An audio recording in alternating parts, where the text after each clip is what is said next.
Ahí está. Bueno, vamos a continuar entonces donde nos habíamos quedado en la clase anterior. Recuerden que estábamos haciendo un pequeño repaso de algunos ejercicios que les ha tocado rendir el año pasado, en parcialitos o en las eras respecto a renal, y nos queda ver algunos casitos que les preparé de equilibrio ácido-base. Así que vamos a continuar ahí. Habíamos terminado de ver, a ver, perfecto, esto ya habíamos dado, sí, habíamos visto por último el ejercicio 6. Así que vamos a ver entonces el próximo ejercicio que me dice lo siguiente. Me dice, dado los siguientes datos, el agua libre excretado por los riñones será, fíjense que ahí les da 3 datos, que es la presión osmolar de 295 miliosmoles litro, la osmolaridad en plasma de 295 miliosmoles litro, la osmolaridad en orina de 70 miliosmoles litros y el flujo de orina de 3 mililitros por minuto. Y les da ya 4 opciones. Opción A, 0,71 mililitros por minuto. Opción B, 7,1 mililitros por minuto. Opción C, 2,29 mililitros por minuto. Y opción D, menos 2,29 mililitros por minuto. Recuerden que como el profe les está pidiendo el Cliden de agua libre, primero tienen que calcular el Cliden osmolar y luego recién el Cliden de agua libre. Vamos a ver entonces cuánto nos da el Cliden osmolar.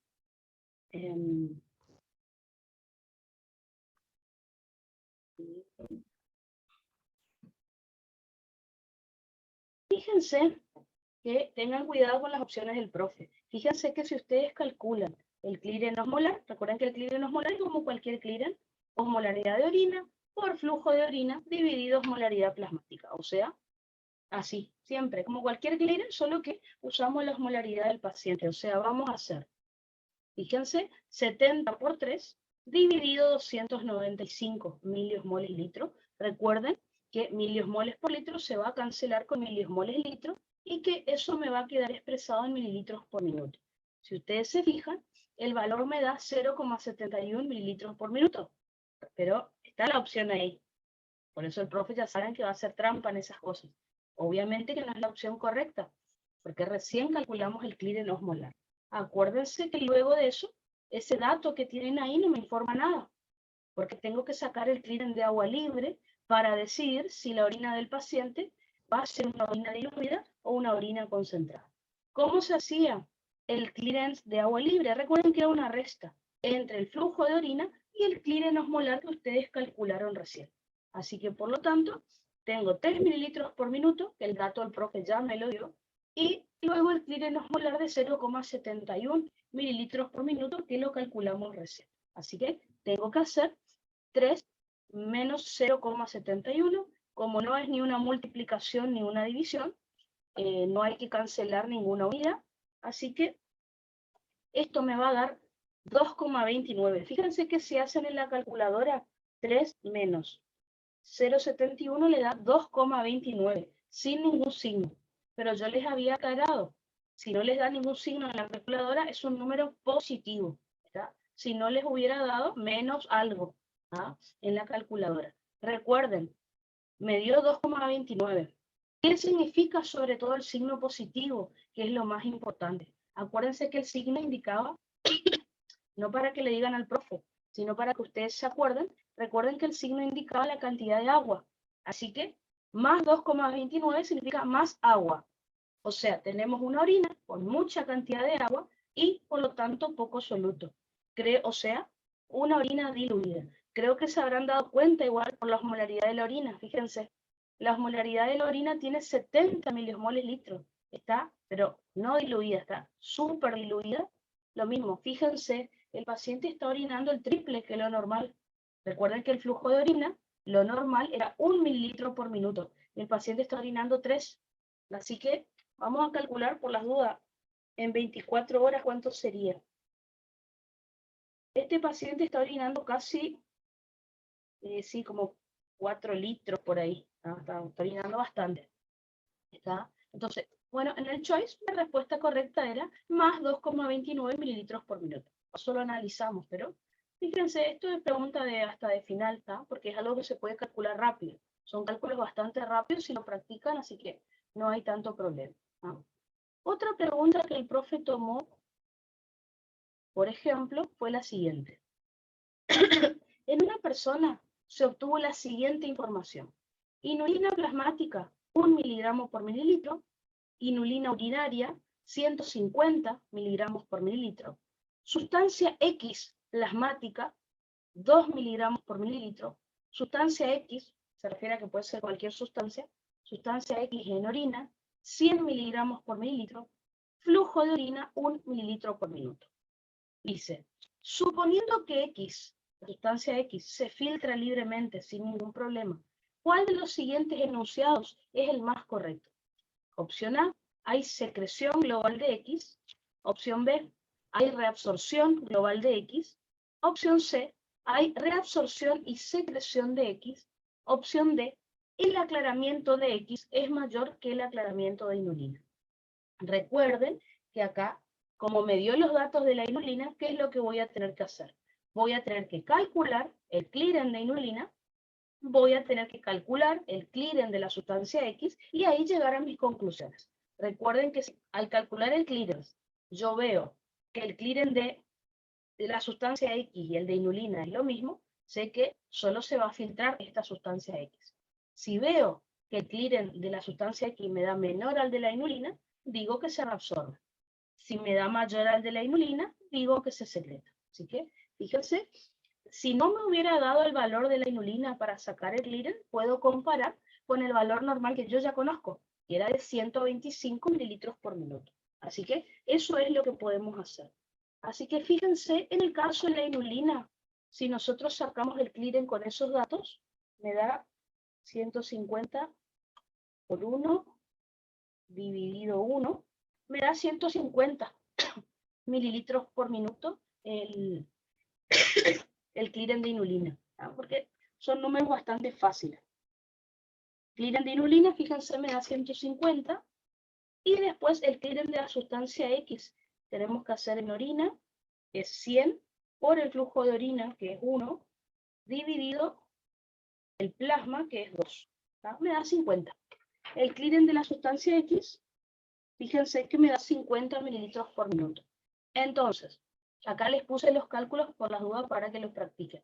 Recuerden que todos los clearance se calculan igual. Con los datos que me dio entonces, ¿cómo hacemos el clearance de inulina? Fíjense, 150, que era lo de inulina en orina, por el flujo de orina, que es normal, 1 mililitro por minuto, y la inulina en plasma, 1 miligramo por mililitro. Acuérdense que miligramo y mililitro lo vamos a cancelar, y esto me quedaría 150 mililitros por minuto. Este entonces es el clearance de inulina.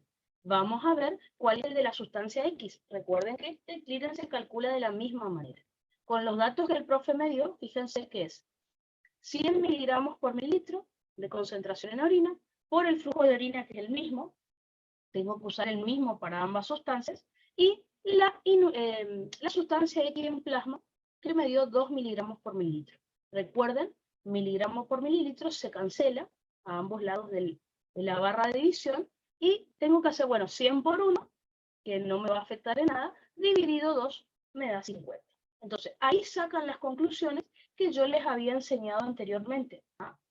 Fíjense que esta sustancia X tiene un clearance menor al de la inulina, menor a 150 en este caso. Por lo tanto, si una sustancia tiene número, al calcular el clearance, o sea, si el clearance no me da 0, sé que esa sustancia se filtró y sé que aparece en orina. Por algo el número me da 50 o no me da 0. ¿Está? Ahora, ¿qué tuvo que haber pasado en el medio para que si esa sustancia se filtró y está en orina, me dé un clearance menor al de la inulina? Recuerden que se tenía que haber reabsorbido. Así que, ¿a qué conclusiones llego al hacer estos dos cálculos? Que la sustancia X tiene menor clearance que el de la inulina, por lo tanto se reabsorbe. ¿Está? Entonces, fíjense las opciones de vuelta a las que nos dio el profe. Nos dio estas opciones. Hay secreción global de X. No puede ser, porque me hubiera dado un clearance mayor a 150 para poner la opción A. Reabsorción global de X. Bueno, obviamente es la respuesta correcta. ¿Por qué? porque el clearance de esta sustancia X me dio menor al de la inulina. Hay reabsorción y secreción de X. En ese caso no, porque me hubiéramos variado bastante el valor, o me hubiera dado igual de último. Y después, el aclaramiento de la sustancia X es mayor que el aclaramiento de inulina. No, porque me dio más bajo. Así que la opción correcta, fíjense, al hacer esos dos cálculos, es la opción B. De última, si no les hace hacer los dos cálculos el profe, por lo menos el de la sustancia X, y lo comparan con 125, que es lo normal en el clearance de inulina. ¿Verdad? Así que preguntas como esta hace siempre. O por ejemplo, les hace calcular el clearance de ácido paraminipúrico y después les pregunta, que, de acuerdo al resultado, qué procesos está realizando esa sustancia. Así que bueno. Perfecto, entonces, fíjense, bastantes cálculos de clearance de cualquier sustancia, clearance osmolar, clearance de agua libre, clearance de ácido paraminipúrico el año pasado, y el antepasado tomó bastante ese cálculo, así que muchos clearance, sobre todo, fórmula de Cockcroft y Gaul, que ya la practicamos. Vamos entonces al ejercicio número 9. Este es un casito clínico, como ya saben que al profe le gusta tomar. Tenemos un paciente de sexo masculino de 45 años de edad, que cursa su primer día de internación en el servicio de clínica médica debido a una insuficiencia cardíaca descompensada. Su frecuencia cardíaca es de 120 latidos por minuto, así que, como pueden ver, tiene una frecuencia mayor a 100, así que este paciente tiene taquicardia, ¿no es cierto? Tiene una presión arterial de 160. Y una temperatura de 36 grados centígrados. A ver, esperen 2 segundos. 133.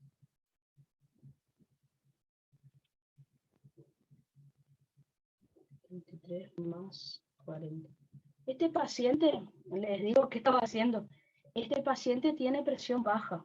Fíjense, la 160, ¿no es cierto? Está baja. La presión sistólica es de 100. O sea, por la sistólica, yo no puedo decir que el paciente tiene shock. Pero, ya que estamos relacionando con cardio, si ustedes calculan la PAM, recuerden que lo tenían que hacer un tercio de la sistólica, o sea, 100 dividido 3, por ejemplo, y 2 tercios de la diastólica, recuerden que es 2 por 60 en este caso, dividido 3. Si ustedes calculan la PAM de este paciente, da 70 y pico, o sea, da 70, está bastante ahí, a límite de estar en shock este paciente. Así que casi en shock está el paciente. Bueno, la temperatura, fíjense que está un poquito baja, su temperatura corporal, mide 1,75 metros y pesa 91 kilogramos. Fíjense que para la estatura que tiene, debería pesar, si tiene 1,70 m casi, 1,75 m, debería pesar 70 y pico de kilos, no 90 y pico como pesa acá, así que tiene sobrepeso u obesidad. Se comprueba una caída del ritmo diurético por debajo de 20 mililitros por hora. Recuerden, 20 mililitros por hora. Recuerden que el paciente debería orinar 1 mililitro por minuto. En una hora serían 60 mililitros. Fíjense lo que está orinando el paciente. 20 mililitros por hora, si lo hacen en un minuto, sería 0,33 mililitros por minuto tiene este paciente de flujo de orina. Acuérdense, como les dije, si el profe le da en días, divídanlo por 24 para pasarlo a horas. Y si ya tienen en horas, divídanlo por 60 para pasarlo a minutos. Rápido, así no, porque el profe no les va a pedir ese planteo. Así que, si tengo 20 mililitros en una hora, lo divido por 60 para saber en un minuto. Me da 0,33 de flujo de orina, siendo que lo normal es 1. O sea, este paciente está seguramente con una insuficiencia renal. ¿Ya? Fíjense, tiene un hematocrito del 22%, así que evidentemente el hematocrito está muy bajo. Y acá, ya que estamos, podemos analizar cómo está el estado ácido-base del paciente. Fíjense cómo está el pH del paciente. El pH del paciente es de 7,11, o sea, menor a lo normal. Así que recuerden, lo primero que ustedes tenían que mirar en las alteraciones del equilibrio ácido-base es el pH. Si el pH es menor a lo normal, acidosis. Si es mayor a lo normal, alcalosis. Así que el pH de este paciente está bajo, Así que tiene una acidosis. Vamos a ver de qué tipo. La presión de oxígeno, presión arterial de oxígeno es 61. Recuerden por respiratorio que lo normal es entre 90 a 100. Así que podemos decir que este paciente tiene hipoxemia. ¿Tá? Tiene hipoxemia, o sea, hipoxia hipoxémica o hipoxia hipóxica es lo que tiene este paciente. Después, la presión arterial de dióxido de carbono. Fíjense que está relativamente normal. O sea, que tiene una acidosis. Todavía no sabemos de qué tipo, porque la presión de dióxido de carbono está normal. Así que voy a ir anotando igual. Dijimos pH bajo, PCO2 normal, así que no sabemos bien todavía qué es lo que está ocurriendo. Vamos a ver cómo siguen los datos. Bicarbonato, acá está. Bicarbonato, fíjense que es de 14, o sea, lo normal recuerden que es 22 a 26. Así que si ya sabemos lo que tiene el paciente, tiene pH bajo, PCO2 normal y bicarbonato bajo. Creo que acá no preguntaba eso específicamente porque el problema es de renal. Pero pH bajo y bicarbonato bajo, recuerden que me está diciendo que o sea, coinciden en el signo. Así que este paciente tiene una acidosis metabólica. ¿Está?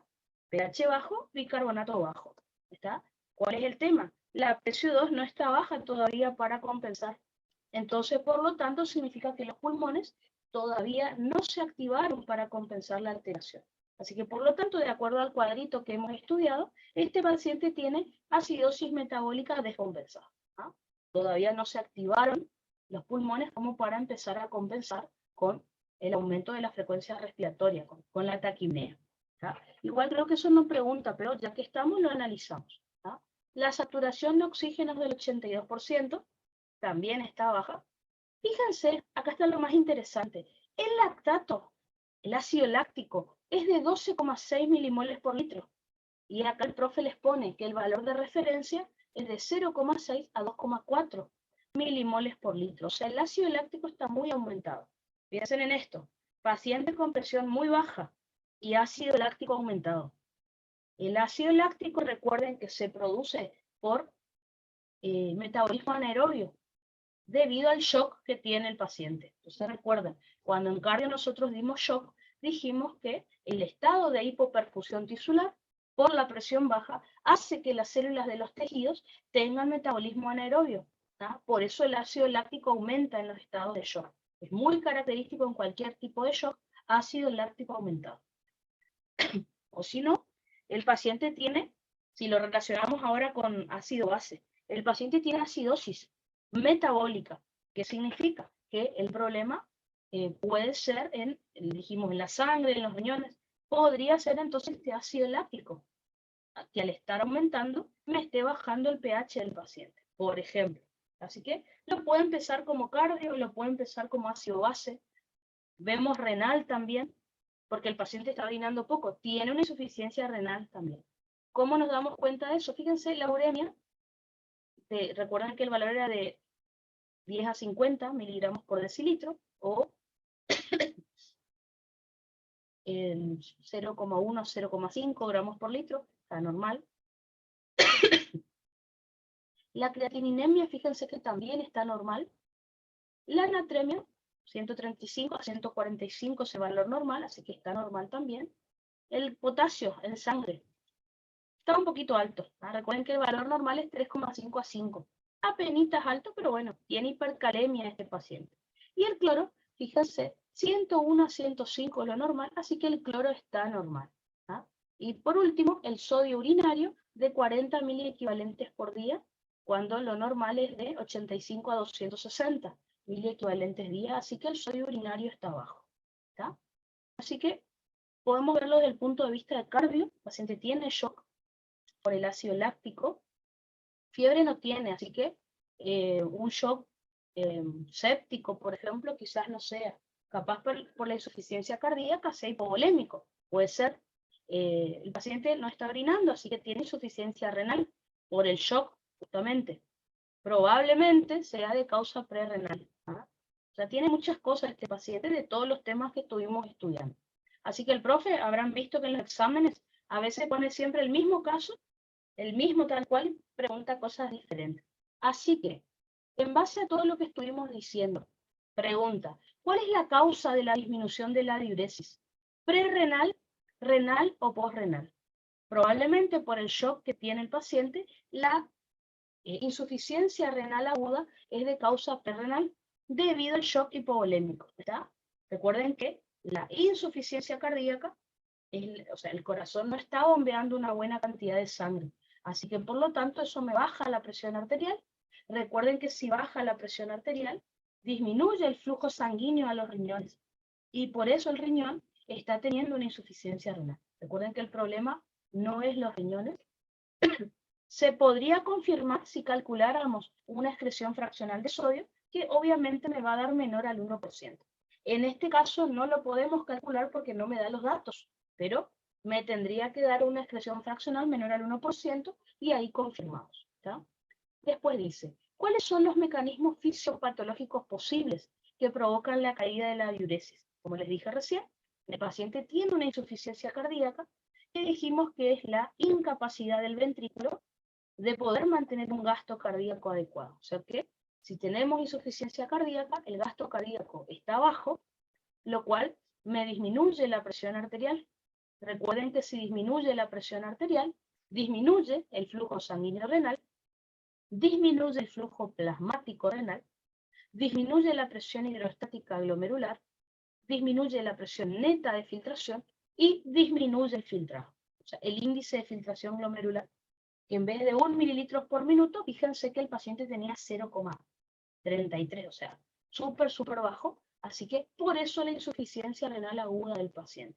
¿Ah? Así que shock hipovolémico que me lleva a insuficiencia renal aguda de causa prerrenal, y aparte de eso, el ácido láctico se empezó a acumular en el paciente, porque piensen, no todo este ácido láctico que se genera en el shock, tampoco lo podemos eliminar por la insuficiencia renal. Así que el exceso de ácido láctico que tiene el paciente en sangre por el shock le está produciendo, ya que estamos, una acidosis metabólica descompensada, porque la PCO está normal, todavía no se activaron los pulmones para compensar la alteración.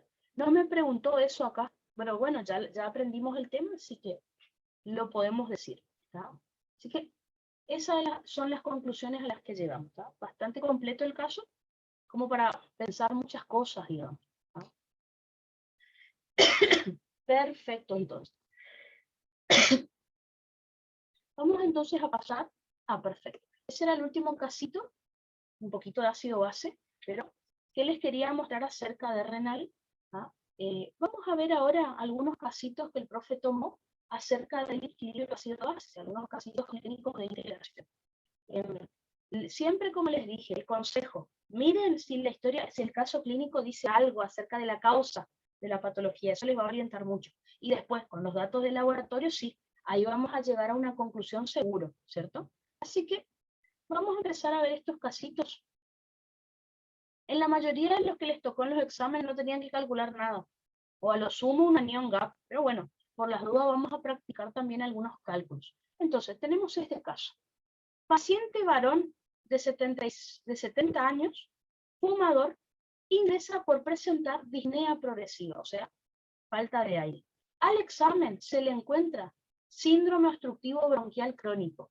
En su gasometría arterial se evidencia. Y ahí me dan los datos. Antes de mirar los datos, ¿qué les llama la atención, por ejemplo, de lo que dicen los datos del paciente, sin mirar el pH y el laboratorio? ¿Está? Algo que le llame atención solo cuando uno esté leyendo. Perfecto. Fíjense que el paciente tiene síndrome obstructivo bronquial crónico. Este paciente tiene EPOC, tiene enfisema. Entonces, dentro de las causas que nosotros vimos de acidosis y alcalosis, aparecía el enfisema. El enfisema aparecía como causa de acidosis metabólica. No sé si el paciente va a tener eso, pero lo podemos analizar, ¿no es cierto? Podría ser acidosis metabólica por lo que dice el casito. Bueno, vamos a ver si es cierto o no. Es lo que tenemos que ver. Así que fíjense, el paciente tiene un pH de 7,10.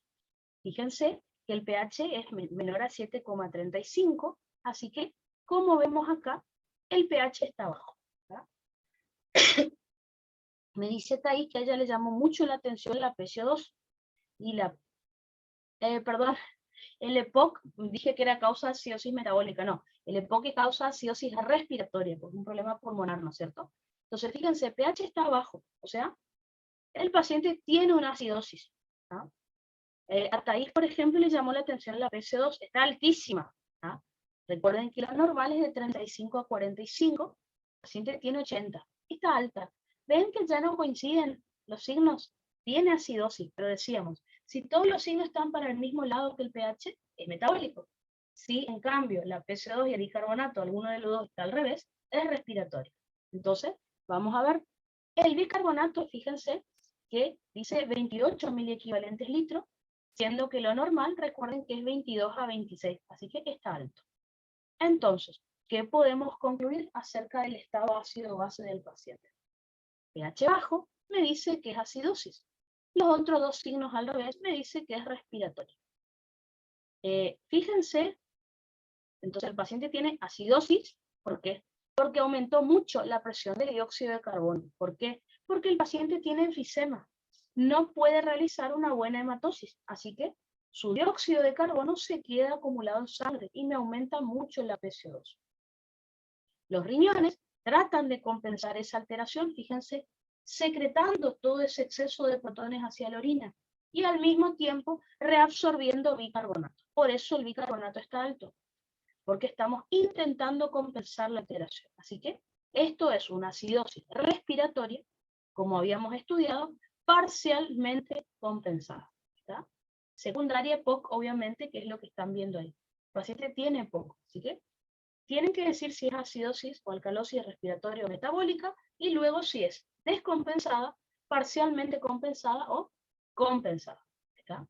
¿Cómo están haciendo los riñones para compensar? Aumentando la secreción de protones por orina y al mismo tiempo aumentando la reabsorción de bicarbonato hacia la sangre, que es lo que estamos viendo ahí. ¿No? Fíjense, en un choice puede decir, opción A, acidosis respiratoria descompensada. Opción B, alcalosis metabólica parcialmente compensada. Opción C, acidosis respiratoria parcialmente compensada. Opción D, alcalosis respiratoria. Así es lo que estuvo haciendo el profe en los exámenes. Así que fíjense que es un caso bastante rápido. Uno mira y dice tiene tal cosa, contesta el choice. Perfecto, entonces. Ningún cálculo que hacer. Vamos a ver el siguiente casito. Fíjense lo que dice. Un niño de 5 años es atendido en urgencias en situación de estupor. O sea, tiene depresión del sistema nervioso central. Los familiares creen que ha ingerido una gran cantidad de ácido acetilsalicílico. La gasometría muestra. Bueno, antes de mirar la gasometría, tenemos que recordar el paciente, según los familiares, este paciente consumió mucha aspirina. Este niño tiene 5 años, así que se ve que ellos creen que encontró unas pastillitas y las empezó a tomar. Recordemos, sobredosis de ácido acetilsalicílico dijimos que nos puede producir una acidosis metabólica. Entonces, saber las causas les ayuda bastante para que luego, cuando miren el laboratorio, a ver si es cierto lo que dice el caso clínico o no. Perdón. Entonces, podría ser una acidosis metabólica lo que tenga este paciente. Bueno, vamos a ver si es verdad. Fíjense, ¿cómo está el pH del paciente? ¿Qué les parece? 7,47 tiene este paciente. ¿Cómo les parece que está el pH? Perfecto, Thais me dice que está alto. Entonces, ¿puede ser una acidosis metabólica? No. No es acidosis metabólica. Entonces, no es intoxicación con aspirina, porque la aspirina, perfecto, me dicen alcalosis. La aspirina no produce alcalosis, produce acidosis. Fíjense que dice, los familiares creen que ha ingerido una gran cantidad de ácido acetilsalicílico. Se ve que no están seguros. No dice, la mamá lo encontró tomando aspirina, no. Creen que fue por eso que está así, pero no saben, no están seguros. Y no fue por eso. Evidentemente no, porque el ácido acetilsalicílico produce acidosis metabólica y el paciente tiene alcalosis, así que descartamos lo de la aspirina. Lo que uno tiene que, obviamente, mirar es el laboratorio, que es el que me va a confirmar la causa. ¿Ah?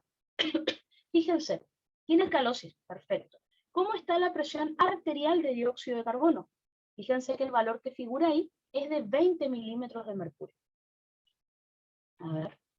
Perfecto. La PCO de la PACO2 está baja, ¿no es cierto? Buenísimo. El paciente, por lo tanto, tiene hipocapnia. ¿Tá? PCO2 está baja. Así que es alcalosis. Por ahora parece ser una alcalosis de tipo, cuando los signos no coinciden, recuerden que puede ser de tipo respiratorio. Y después dice bicarbonato de 14. Recuerden que el valor normal es de 22 a 26 miliequivalentes litros. Así que por lo tanto, fíjense que el bicarbonato está bajo. Entonces, ¿qué tiene el paciente? Si le tuvieran que poner nombre y apellido, ¿tá? Recuerden, tienen que decirme si es acidosis o alcalosis, si es respiratoria o metabólica, y si es descompensada, parcialmente compensada o compensada. ¿Tá? Fíjense, el pH me está diciendo que el paciente tiene alcalosis. Fíjense que los otros dos valores que me presenta ahí están opuestos al pH, así que me dice que es respiratoria. ¿Y qué significa alcalosis respiratoria? Que el pH del paciente aumentó por la PCO2, ¿ven? Muy baja. Se ve que este paciente tuvo mucha taquipnea, no sabemos por qué, por la aspirina no fue. Este paciente tuvo mucha taquipnea, ¿ah? Eliminó mucho dióxido de carbono hacia la atmósfera y esto le bajó mucho la PACO2. Para compensar, los riñones se activaron. ¿Y qué hicieron? Disminuyeron la secreción de protones, ¿ah? hacia la orina, al mismo tiempo disminuyeron la reabsorción de bicarbonato. ¿Está? Perfecto. Me dice Aline que es una alcalosis respiratoria parcialmente compensada. Exactamente. Eso es lo que tiene el paciente. Alcalosis respiratoria parcialmente compensada. No coincide con el probable consumo de ácido acetilsalicílico, porque la sobredosis, la intoxicación con aspirina, produciría acidosis metabólica, no alcalosis respiratoria. O sea que no sabemos qué tiene este paciente. Los padres, los familiares creían que era por la aspirina, pero seguramente creen. No saben si tomó o no aspirina. Entonces, habría que buscar la causa del por qué este paciente está con alcalosis respiratoria. Perfecto, entonces. Buenísimo. Vamos con el siguiente casito. Dice, paciente masculino de 49 años que ingresa en urgencias con disnea y un cuadro clínico compatible con edema agudo de pulmón. O sea, tiene falta de aire, tiene edema agudo de pulmón y su gasometría arterial indica. A ver, miremos el caso y vamos a ver qué tiene el paciente. Fíjense cómo está el pH del paciente. ¿Qué les parece? El pH del paciente 7,02. ¿Qué les parece? A ver, me dicen bajo, ¿no es cierto? Perfecto. Así que podemos concluir que este paciente tiene una acidosis, ¿no es cierto? pH bajo tiene una acidosis. Fíjense, ¿cómo está la presión arterial de dióxido de carbono? Fíjense que es de 60. ¿Qué les parece? Una PACO2, me dicen alta, ¿no es cierto? Perfecto, la PACO2 está alta, me está diciendo que pH bajo, pero la PACO2 no coincide, esto es una acidosis respiratoria, ¿no es cierto? ¿Cómo les parece que está el bicarbonato del paciente? Fíjense que es de 15. Bajo, ¿no es cierto? Perfecto, Aline. Bicarbonato está bajo. Entonces, tengo un problema acá. Nosotros habíamos visto que la PCO2 y el bicarbonato o siempre están para arriba, o siempre están para abajo, o alguno de los dos está normal. Entonces, pensemos en esto. Si el pH está bajo, pero la PCO2 está al revés, podemos decir que es una acidosis respiratoria. En cambio, si el pH está bajo, pero el bicarbonato está bajo, podemos decir que es metabólica. Entonces, en conclusión, este paciente tiene dos alteraciones que le bajan el pH al mismo tiempo. pH de 7,2, listo, es acidosis. ¿De qué tipo? Mirando el bicarbonato, pH bajo, bicarbonato bajo, es acidosis metabólica. Mirando el pH bajo, pero con PCO2 alto, es respiratorio. Entonces, tiene las dos. ¿Está? Fíjense un dato más que nos brinda este caso clínico. La presión arterial de oxígeno es de 40 milímetros de mercurio, siendo que lo normal es de 90 a 100. este paciente tiene hipoxemia. Entonces, pensemos, tiene acidosis, perfecto. ¿Por qué podría tener acidosis respiratoria, según lo que estamos mirando? pH bajo y PCO2 alta. ¿Por qué podría tener acidosis respiratoria? Problema en los pulmones. Fíjense que dice que el paciente tiene edema agudo de pulmón. Es decir, el agua que tiene este paciente en los pulmones no le está dejando hacer hematosis. Así como no puede entrar, fíjense, oxígeno a la sangre, tampoco puede salir el dióxido de carbono, ¿ven? El dióxido de carbono se acumula en sangre y por eso el paciente tiene mucho ácido, mucho dióxido de carbono en sangre, lo cual le bajó el pH. Perfecto. Está explicado lo de la acidosis respiratoria. Y acá está lo más interesante. El paciente tiene hipoxemia, tiene hipoxia hipóxica por el edema de pulmón. Recuerden ustedes que puede generar la hipoxia en los tejidos del organismo. Puede generar metabolismo anaerobio y producirme mucho ácido láctico. Recuerden que el ácido láctico me baja también el pH, pero de manera metabólica. Así que, ¿por qué puede ser la acidosis metabólica que tenga el paciente? Por el ácido láctico. Porque este cuerpo de este paciente está trabajando en anaerobiosis. Así que, ¿qué alteración del estado ácido-base presenta el paciente? Tiene acidosis respiratoria, porque pH bajo y PCO2 alta. Pero tiene acidosis metabólica también, pH bajo y bicarbonato bajo. Obviamente, descompensado, porque tiene las dos cosas. Tiene dañado los dos órganos que tendrían que compensar la alteración. Ni siquiera hay que poner acá que está descompensado, porque justo tiene los dos problemas por los que no va a poder compensar la alteración. Como les dije, la acidosis respiratoria se debe al edema agudo de pulmón que me afecta la hematosis. La acidosis metabólica por la hipoxia hipóxica. La hipoxia hace que las células trabajen con metabolismo anaerobio y produzcan mucho ácido láctico. Recuerden que el ácido láctico es un ácido, también me va a bajar el pH. ¿Tá? A ver, preguntitas. Sí, decime, Aline, ¿qué te confunde?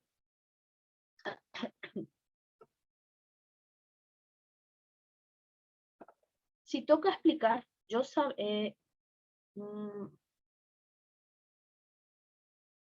no entiendo lo que escribiste, si podés poner de vuelta. ¿Cuál es tu duda realmente? ¿Qué es lo que no te está saliendo del caso? ¿Qué parte no entendés por qué, digamos? Escribime y ahí yo te contesto qué es lo que no sabes, digamos. Me gustaría saber de esta parte qué es lo que te genera dudas. A ver.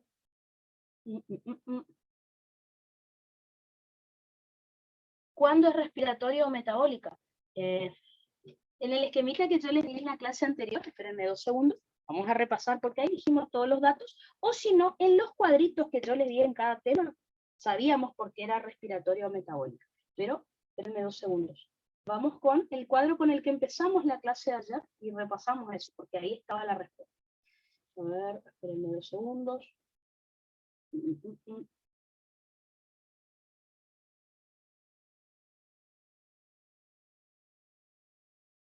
Tengo que voy a prender mi cámara que me olvidé de prender.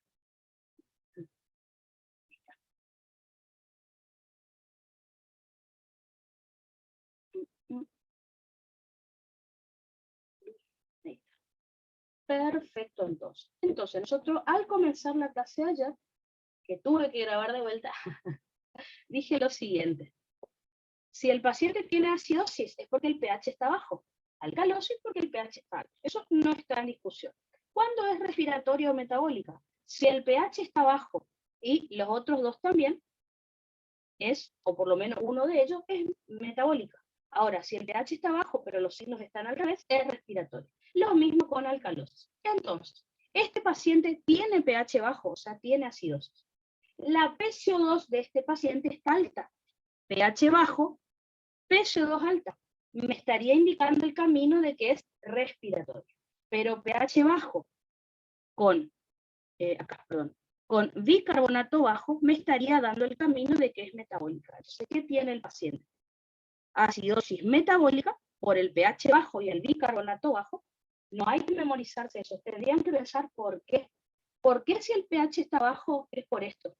Porque si el paciente, dijimos, si el paciente está con hipoxemia, el metabolismo anaerobio dijimos que generaba ácido láctico, era una de las causas que yo les nombré de aumento de la producción de ácidos por el organismo, causa de acidosis metabólica, o sea que sí o sí tienen que saber las causas que yo les pasé. Por otro lado, pH bajo, pero con PCO2 alta, podría indicarme que es respiratorio. De lo que dice el caso clínico, ¿qué me está orientando a que podría ser respiratorio? Yo les dije que una de las causas de acidosis respiratoria es el edema agudo de pulmón. Así que siempre tienen que saber las causas, porque si no, uno no podría sospechar que puede tener. Este paciente tiene edema agudo de pulmón. ¿Por qué va a estar alta entonces la PCO2? Es lo que tenemos que pensar. Y porque si tiene agua en sus pulmones, el paciente no puede hacer hematosis. No puede eliminar dióxido de carbono hacia la atmósfera. Por eso la PCO2 queda en sangre y está alta. Entonces, de memoria, no les va a salir, digamos. Tienen que pensar, bueno, pero ¿por qué es así? Entonces, este paciente tiene las dos cosas. ¿Está? De memoria, bueno, acá está, de memoria. Pero les va a costar más si lo hacen de memoria. Si piensan, bueno, pero ¿por qué estaría el bicarbonato bajo? Si yo sospecho, ¿por qué estaría el dióxido de carbono alto? ¿Ah? Ese sería el problema. Entonces, este paciente tiene las dos cosas. ¿Ah? pH bajo, porque bajó el bicarbonato debido al aumento del ácido láctico, situación de hipoxia, dijimos, y es respiratorio porque aumentó el dióxido de carbono. ¿Por qué aumentó? Y bueno, pues el edema agudo de pulmón. Dos causas que yo les nombré cuando hablamos de acidosis metabólica y de respiratorio. Digamos que el caso clínico me orientaba bastante sin mirar los datos de lo que podría tener el paciente. ¿Tá? Así traten de pensarlo, no de memoria, digo. ¿Tá? ¿Esa era tu duda, Line?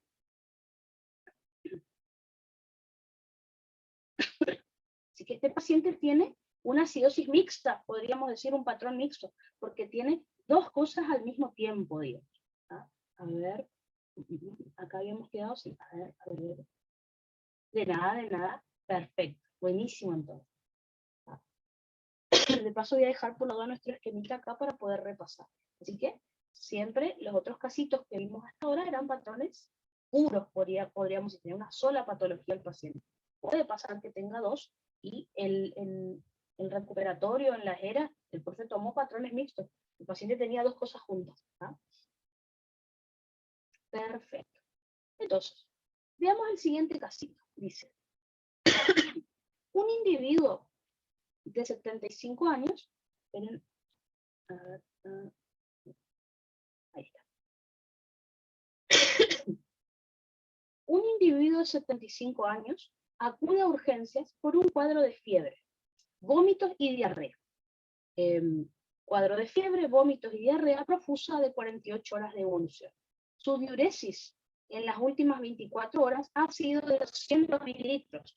Entonces, en las pruebas realizadas destaca, antes de ver las pruebas, ¿qué les llama la atención del paciente? A ver, ¿qué cosas sospechan de ácido base, ¿no es cierto? ¿Qué cosas sospechan de ácido base? Acá, con los 3 renglones que les dije, pueden sospechar 3 cosas. ¿Está? A ver, ¿qué podría tener el paciente desde el punto de vista ácido base? Por las causas que dice ahí, vamos a ver qué tiene de todo eso. ¿Ah? Fíjense que el paciente tiene vómitos. Los vómitos, dijimos que me van a producir, es causa de ácidos, de alcalosis metabólica, ¿no es cierto? Es perfecto, Aline me dice alcalosis, exacto. Vómito es causa de alcalosis metabólica, pero la diarrea es causa de acidosis metabólica. Después dice, el paciente está orinando muy poquito. Recuerden que si el paciente orina menos de 500 mililitros por día, o sea, menos de 500 mililitros en 24 horas, tiene insuficiencia renal. Puede ser, ¿no es cierto? Puede ser insuficiencia renal o liguria. ¿Está? Así que y la insuficiencia renal dijimos que era causa de acidosis metabólica. O sea, puede ser alcalosis metabólica, puede ser acidosis metabólica. No sabemos. ¿Está? Así que vamos a ver. Pero bueno, leyendo lo que vemos ahí, más o menos, algo metabólico quizás tenga el paciente, ¿no es cierto? No sabemos.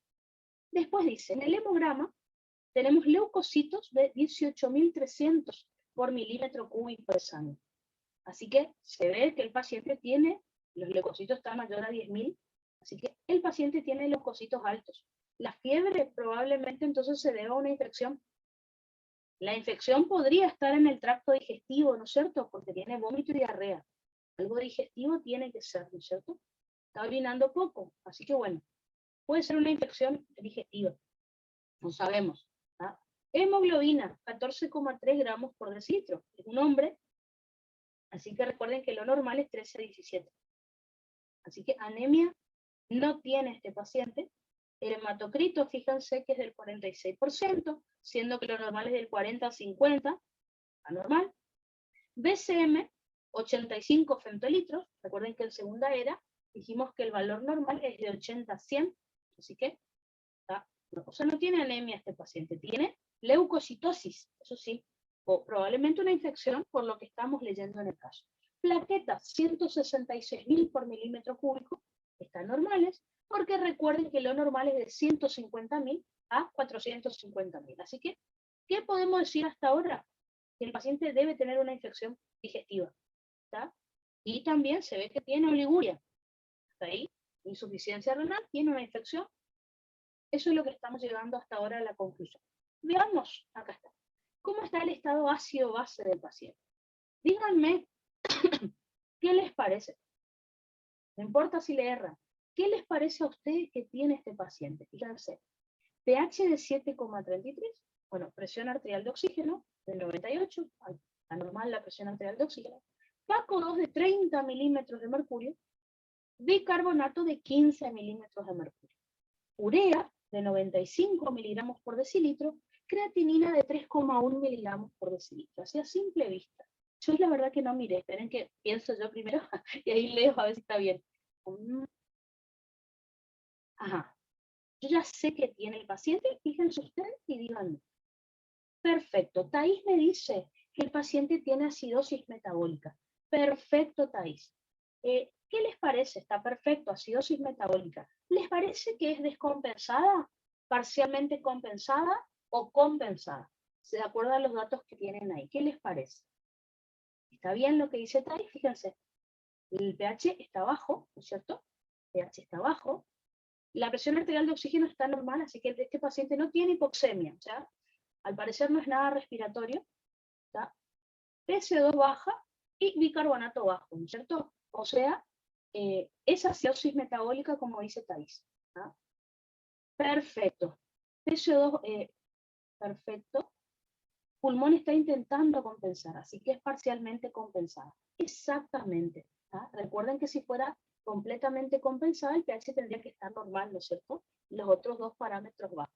Perfecto. Así que este paciente tiene una acidosis metabólica parcialmente compensada. Los pulmones están intentando compensar. ¿Cómo les parece que están intentando compensar los pulmones? ¿Con taquipnea o con bradipnea? Porque eso el profesor preguntó también en el examen. Listo, es acidosis metabólica, parcialmente compensada. Los pulmones están intentando compensar. ¿Con taquipnea o con bradipnea? Perfecto. Thais me dice que es con taquipnea, exactamente. Al aumentar la frecuencia respiratoria, los pulmones eliminan mucho dióxido de carbono. Por eso el PACO 2 está bajo. Perfecto. Además, fíjense esto, renal, urea, 95 miligramos por decilitro, siendo que lo normal es 10 a 50. La urea está alta. Dato interesante, muy importante. Creatinina, 3,1 miligramos por decilitro, siendo que lo normal es de 0,8 a 1,4, tiene el doble. Piensen en esto, la urea, la creatinina son desechos del metabolismo que se tendrían que eliminar por los riñones, así que probablemente, ¿qué le está pasando a este paciente? ¿Cuál es la causa de la acidosis metabólica que tiene? Este paciente tiene una insuficiencia renal. Dijimos que orinaba re poquito, tenía oliguria, ya estábamos sospechando esto. Y ahora confirmo, la urea y la creatinina están altas en sangre. ¿Qué significa? Que no se están pudiendo eliminar por orina. Así que, ¿qué alteración del estado ácido-base presenta el paciente? Entonces, tiene acidosis metabólica parcialmente compensada, como ustedes me dijeron. Secundaria insuficiencia renal aguda. ¿Por qué la insuficiencia renal aguda?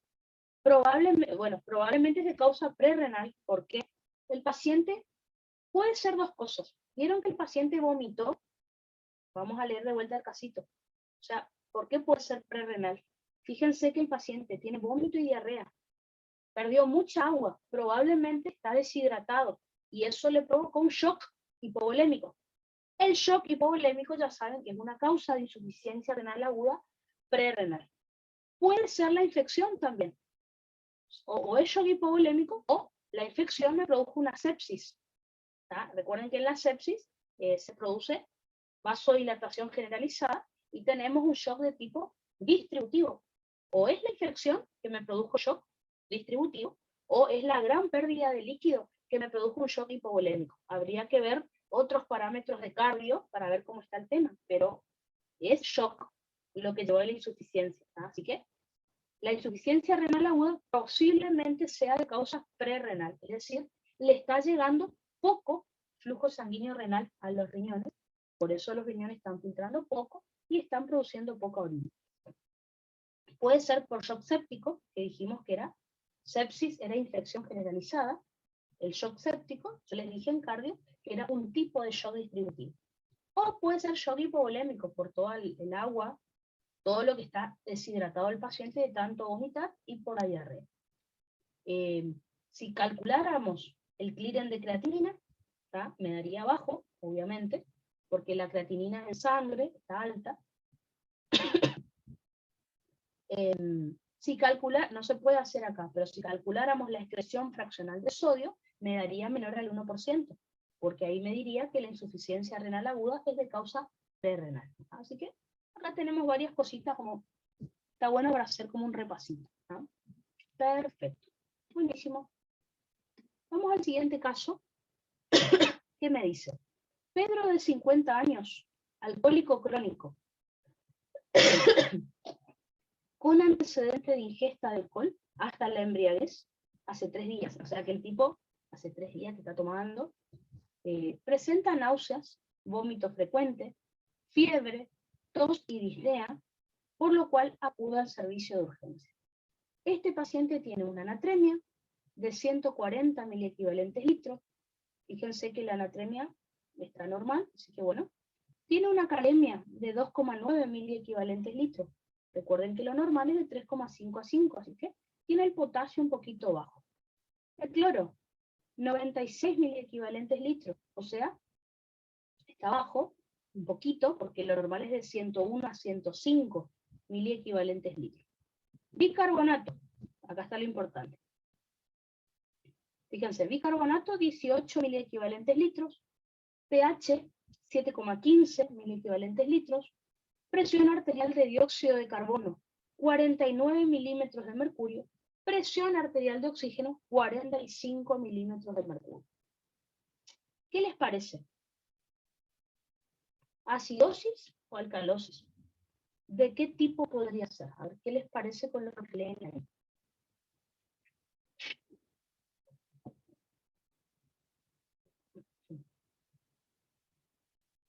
A ver. Acidosis, perfecto, Thais. ¿De qué tipo? Entonces, fíjense, el pH está bajo. ¿Ah? Es acidosis, ¿no es cierto? Bicarbonato también, ¿ven? pH bajo es acidosis. Bicarbonato bajo, ¿no es cierto? En el mismo signo, es metabólica. Y ahora está el problema. A ver. Creo que es metabólica, dice Thais, perfecto, ¿ven? pH bajo, bicarbonato bajo es metabólica. Miro la PCO2. La PCO2 está alta. Tenemos el mismo caso que hace un rato. pH bajo con bicarbonato bajo es acidosis metabólica, pero pH bajo con la PCO2 al revés me dice que es respiratoria. Entonces, ¿qué tiene el paciente? Y pueden ser las dos cosas, ¿por qué no? Tiene acidosis metabólica y acidosis respiratoria al mismo tiempo. ¿Ah? El pH bajo con bicarbonato bajo en el mismo signo me dice que es metabólica, pero pH bajo con la PCO2 al revés, dijimos que si no al revés es respiratoria. Así que, y bueno, y tiene una presión arterial de oxígeno de 45, está re baja. Este paciente tiene hipoxemia. Entonces, ¿tiene acidosis metabólica? Perfecto. Veremos por qué podría ser la acidosis metabólica. Y después tiene respiratoria. Dice fiebre, tos, disnea, algo en pulmón capaz que tenga. Vamos a ver entonces, este paciente tiene acidosis metabólica y acidosis respiratoria al mismo tiempo. Las dos. Bueno, glucosa. Vamos a ver si nos orienta esto. Glucosa, 96 miligramos por decilitro. En ayunas está bien. Análisis de orina, cetonuria positiva, 4 cruces. O sea, tiene muchos cuerpos cetónicos en orina. Radiografía de tórax, infiltrados bilaterales basales de predominio derecho. ¿Qué les llama la atención de lo que leen acá? Algo que les oriente. Dijimos hace un ratito, el paciente tiene acidosis metabólica y acidosis respiratoria. ¿Cuál podría ser la causa de la acidosis metabólica? Fíjense, cuerpos cetónicos, exceso de cuerpos cetónicos. No, el paciente es diabético, se ve que no, fíjense que la glucosa está normal, así que el cuerpo cetónico, recuerden que se podía producir por otra causa, que no era diabetes, que no era cetoacidosis diabética. Dijimos que es por ayuno prolongado.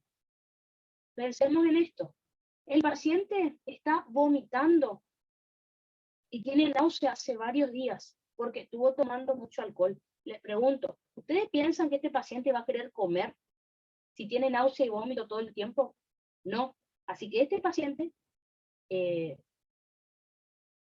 en ayuno prolongado porque tiene náusea, tiene vómito, nadie quiere comer cuando está así. Así que el ayuno prolongado, recuerden que me aumenta la cetogénesis.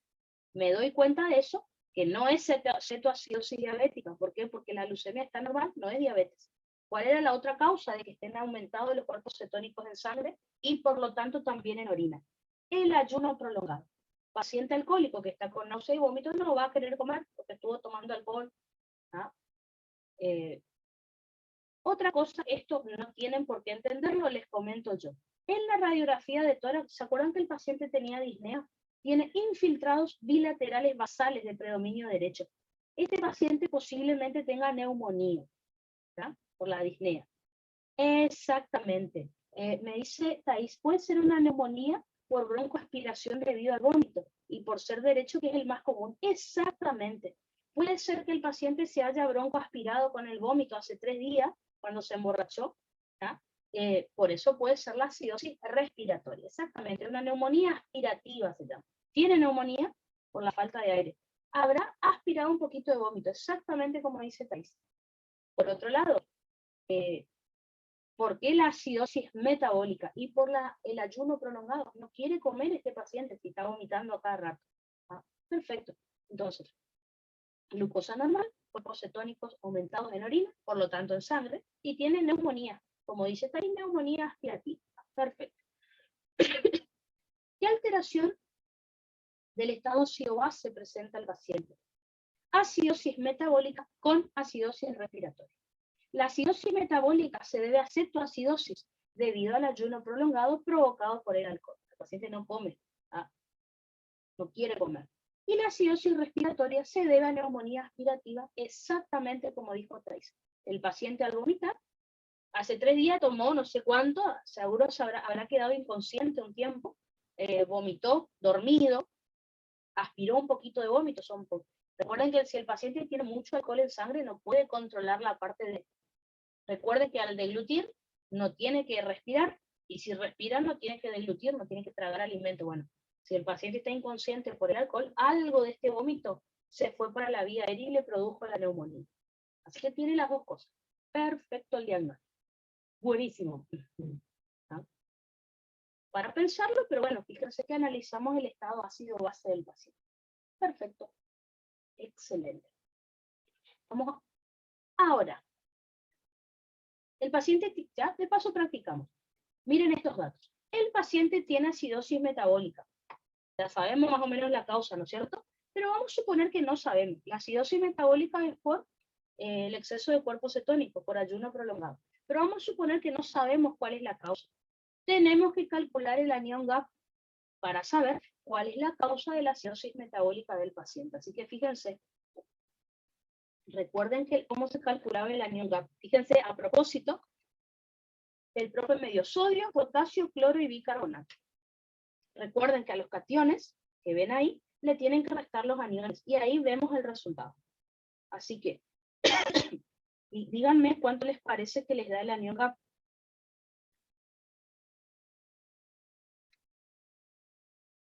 Por igual lo vamos a analizar.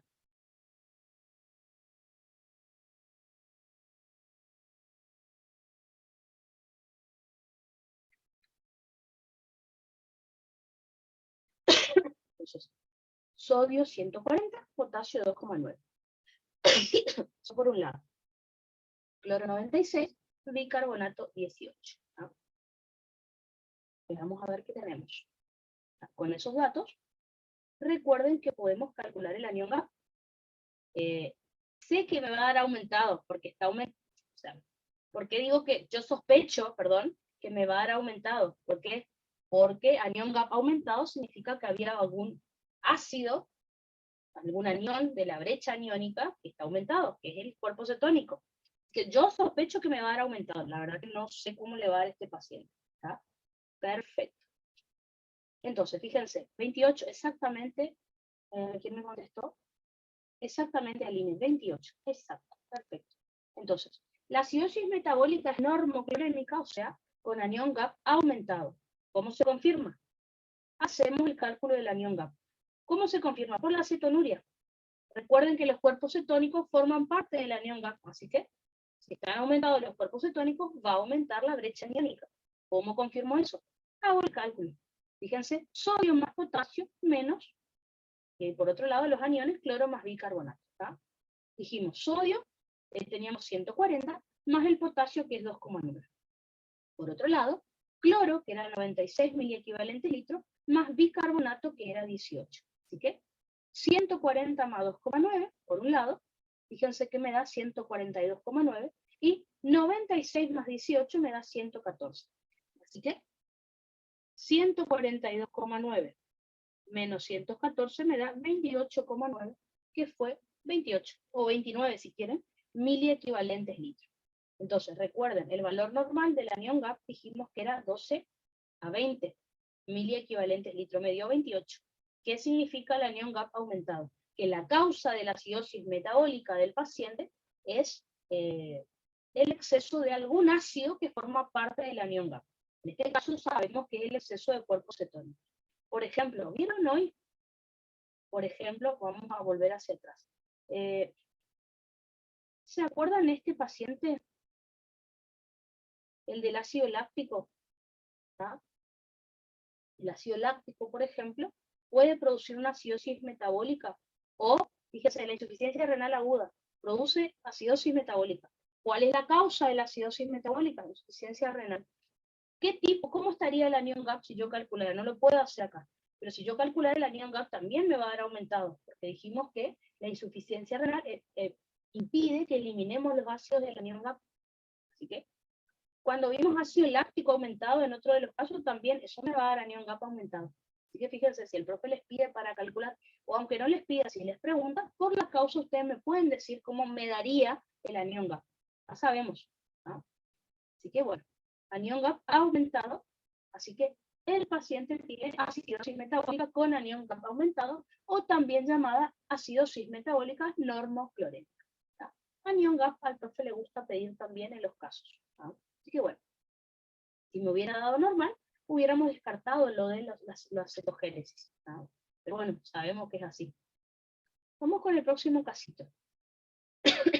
Tenemos un paciente de sexo masculino de 45 años de edad que cursa su primer día de internación en el servicio de clínica médica. Presenta un cuadro de shock hipovolémico debido a una insuficiencia cardíaca descompensada. O sea, el corazón no está bombeando una buena cantidad de sangre y por eso la presión arterial del paciente está baja.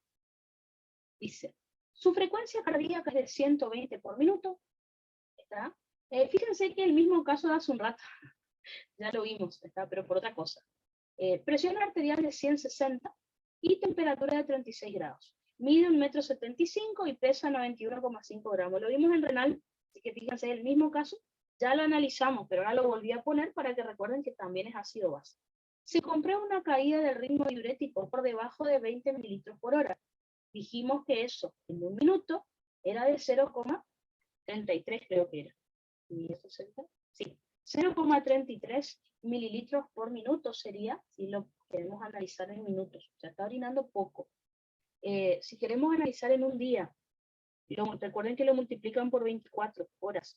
480 está orinando este paciente, 480 mililitros por día. O sea, tiene oliguria. ¿Ah?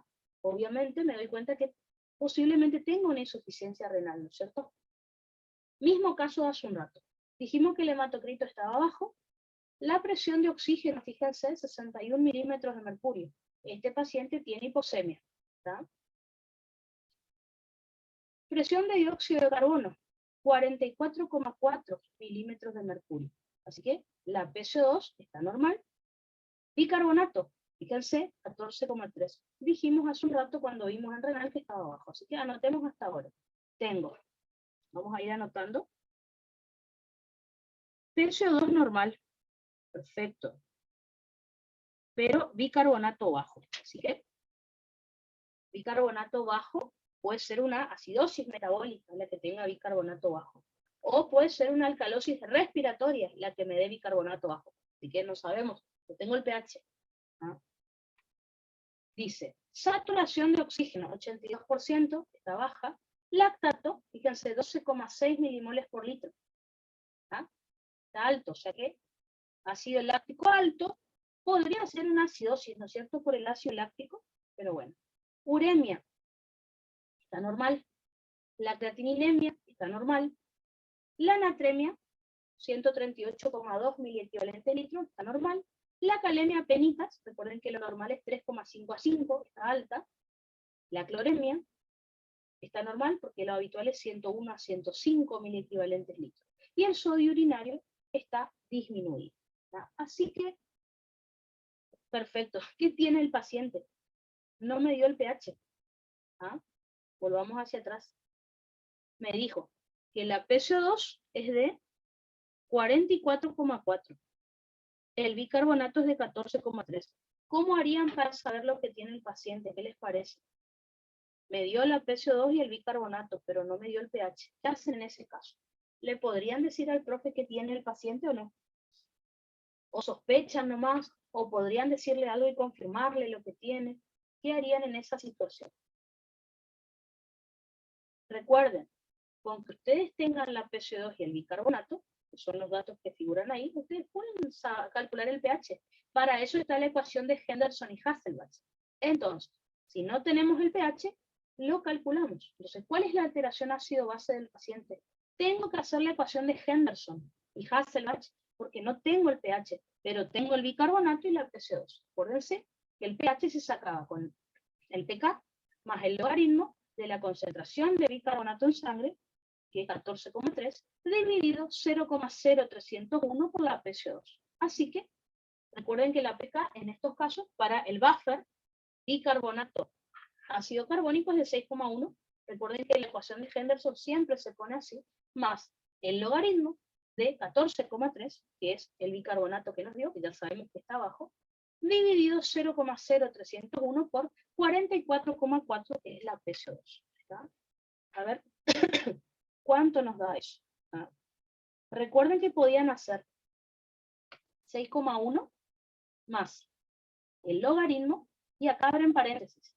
¿Ah? Ponen 14,3 dividido y abren paréntesis acá. ¿Ah? Para hacer este cálculo y después cierran paréntesis por último. Si hacen, o si no, lo pueden hacer paso por paso, como a ustedes les quede bien. Así que 6,1 más el logaritmo, ahí abren paréntesis, 14,3 dividido, abren paréntesis de vuelta, 0,0301 por 44,4, cierran doble paréntesis. Perfecto. Fíjense que eso me va a dar 7,12. Así que tengo PCO2 de 44,4, dijimos que estaba normal. Bicarbonato bajo, dijimos que estaba bajo. Y ahora el pH sacamos que es 7,12. Así que ahora tienen los datos. PCO2 baja, perdón, pH bajo, bicarbonato bajo, pero PCO2 normal. ¿Qué les parece? ¿Qué tiene el paciente? pH bajo, bicarbonato bajo, pero PCO2 normal. Con eso, ahora sí, me pueden decir que tiene el paciente. El pH bajo, como están viendo ahí, me dice que es acidosis. ¿Ah? Bicarbonato bajo, mismo signo, me dice que es metabólica, pero la PCO2 está normal. Significa que no empezaron a compensar todavía los pulmones. Así que este paciente tiene acidosis metabólica no compensada, secundaria a insuficiencia renal aguda. ¿Por qué la insuficiencia renal? Y porque tiene shock hipovolémico el paciente, que dijimos que era una causa de insuficiencia renal aguda prerrenal. ¿Está? El paciente tiene hipovolemia efectiva. No perdió sangre del cuerpo, simplemente porque el corazón no está funcionando y la presión arterial está baja, no le está llegando una buena cantidad de sangre a los riñones. ¿Así que? Insuficiencia renal aguda de causa prerrenal. De paso les puse esto para que practiquemos la ecuación de Henderson, por si el profe les pide, que lo pueden sacar sin problema. ¿Ah? La causa de la acidosis metabólica es por la falta de excreción de ácidos orgánicos, como el lactato, lo cual produce aumento del anión GAP. Fíjense que en base a los datos que yo les di, teníamos acá, el profe me dio sodio, potasio, cloro, y hace un ratito vimos que el bicarbonato era 14,3. Así que no es necesario calcular el anión GAP, pero si lo hiciéramos me va a dar alto, porque hay un exceso de ácidos orgánicos que produjo el cuerpo que no los puede eliminar por orina. Si ustedes se acuerdan, la causa de acidosis metabólica con anión GAP aumentado era la insuficiencia renal. Vamos a calcular, ¿no? Fíjense, el sodio me dio 138,2, el potasio teníamos 5,31, el cloro 101,5 y el bicarbonato 14,3. Fíjense que si yo calculo el anión GAP me da 27,7, o sea, me da alto, porque lo normal es hasta 20. Este paciente tiene acidosis metabólica no compensada con anión GAP aumentado, o también llamada acidosis metabólica normoclorémica. Como ustedes le quieran llamar, es lo mismo. Se ve que hay un exceso de cuerpos cetónicos, de ácido láctico, todo lo que el riñón no está pudiendo eliminar es lo que me está produciendo la acidosis metabólica. Y justamente les di como causa de esto. Perfecto. Creo que era el último casito, me parece. Tenemos el caso número 7, en donde vemos que la gasometría arterial y el examen ácido-base arrojan los siguientes resultados. Fíjense, no hay caso clínico acá, así que tenemos que decir que tiene el paciente nomás, no hay nada que nos oriente. Con los datos, díganme ustedes qué les parece. pH de 7,51, PACO 2 de 29, presión arterial de oxígeno 58 milímetros de mercurio, bicarbonato de 22 y exceso de base de -2. ¿Qué les parece? A ver. Perfecto. Thais me dice que el paciente tiene una alcalosis respiratoria. Perfecto. Descompensada, compensada, parcialmente compensada, ¿qué les parece? ¿Está en lo cierto, Thais? pH está alto, ¿no es cierto? Mayor a 7,45, o sea, es una alcalosis. La PACO 2, fíjense que está en sentido opuesto, o sea que es respiratoria. La PAO 2 me confirma que es respiratoria porque el paciente tiene hipoxemia. El bicarbonato, fíjense que me da 22, o sea, el bicarbonato está normal. ¿Ya? Perfecto. Thais me dice alcalosis respiratoria no compensada. Exactamente. Es alcalosis porque el pH está alto. La presión de dióxido de carbono está baja, así que los signos no coinciden, por lo tanto es respiratorio. Los riñones deberían compensar bajando el bicarbonato, porque tratamos de disminuir la reabsorción de bicarbonato hacia la sangre. Bueno, los riñones todavía no se activaron, así que perfecto. Es una alcalosis respiratoria no compensada. ¿Cómo confirmo que es alcalosis respiratoria? Fíjense el exceso de base. Recuerden que si el exceso de base, el valor normal era de -2 a +2. Si nos mantenemos dentro de lo normal, suele ser respiratorio el problema. Si nos salimos de ese rango, suele ser metabólico. ¿Okay? Ayuda a saber lo del exceso de base, colabora con lo que ya sabemos. Así que, exceso de base normal. Se ve así generalmente en alteraciones respiratorias. El paciente presenta, esta fue la pregunta de examen, acidosis metabólica pura. La palabra pura significa que no tiene otra cosa, a eso se refiere. Alcalosis respiratoria pura, alcalosis respiratoria y alcalosis metabólica, acidosis metabólica y alcalosis respiratoria. Recién dijimos que el paciente tiene una alcalosis respiratoria pura. Si tuviéramos que agregar algo, diríamos que es no compensada, ¿no es cierto? O descompensada, como ustedes le quieran llamar. Perfecto. Así que esa es la respuesta correcta. Esto, fíjense, no hay caso clínico, simplemente marcar la correcta de acuerdo a los datos que el profe nos da. Alcalosis respiratoria descompensada. Pura significa que no tiene dos patologías juntas, tiene solo eso, solo alcalosis respiratoria. Perfecto, entonces. A ver.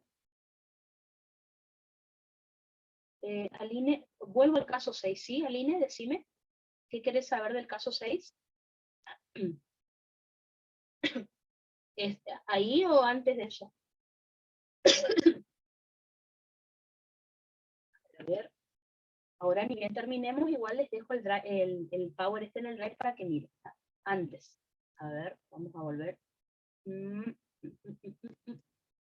¿Ese o...? Este es el caso 6. Decime qué dudas tenés sobre eso.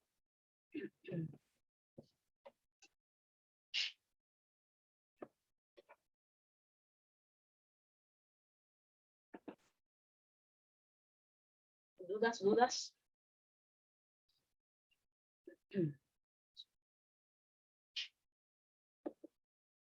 No prendan el micrófono, así no tienen que escribir, así charlamos, no hay problema. A ver. Aquí era metabólico. Fíjense, bicarbonato bajo, PCO2 normal. ¿Está? No sabíamos el pH. Entonces, calculamos el pH y el pH me dio 7,2 según la ecuación de Henderson. Así que teníamos pH de 7,12, bicarbonato de 14,3 y PCO2 de 44,4. O sea, pH bajo, bicarbonato bajo y PCO2 normal. Así que este paciente tiene una acidosis metabólica no compensada. Eso era lo que tenía este paciente. No estaba todo bajo, exactamente. pH bajo, porque en el cálculo nos dio 7,12, así que bajo. Bicarbonato de 14,3, así que nos dio bajo también. Me dice entonces que es una acidosis metabólica. Pero, si volvemos un poquito hacia atrás, la PCO2, vuelvo al principio, la PCO2 me dio normal. Así que este paciente tiene una acidosis metabólica no compensada o descompensada, como vos le quieras llamar, por la insuficiencia renal. ¿Ah?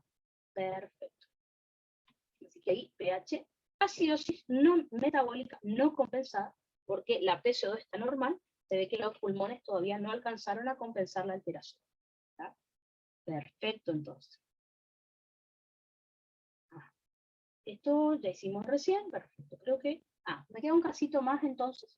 Caso clínico número 8, dice, Celeste, esto es pregunta de examen también. Bueno, todas en realidad, pero bueno. Celeste de 35 años se encuentra en emergencia. Se realiza un laboratorio, tampoco me dice lo que tiene, ¿ven? Está en emergencia, no sabemos por qué. Pero bueno, podemos llegar a sospechar. Se realiza un laboratorio donde su estado ácido-base indica. Díganme ustedes lo que tiene esta paciente. pH de 7,25, PCO2 de 24 milímetros de mercurio, bicarbonato de 10,2 miliequivalentes litros. ¿Cuál de los estados siguientes podría ser el causante de este patrón del laboratorio? Hiperventilación, o sea, acá no me pregunta lo que tiene la paciente, cuál es la causa. Así que ustedes tienen que decir qué tiene esta paciente y cuál de esas 4 podría ser la causa. Fíjense, hiperventilación histérica es la opción A. Opción B, vómitos. Opción C, diarrea. Opción D, EPOC, enfermedad pulmonar obstructiva crónica. Primero, díganme qué tiene la paciente, porque en base a eso van a poder saber cuál es la causa de todas las que vimos. pH 7,25, PCO2 24, bicarbonato de 10. ¿Qué alteración tiene esta paciente? Después buscamos la causa. ¿Qué les parece? A ver. Yo les pregunto y yo no miré. Ajá, perfecto.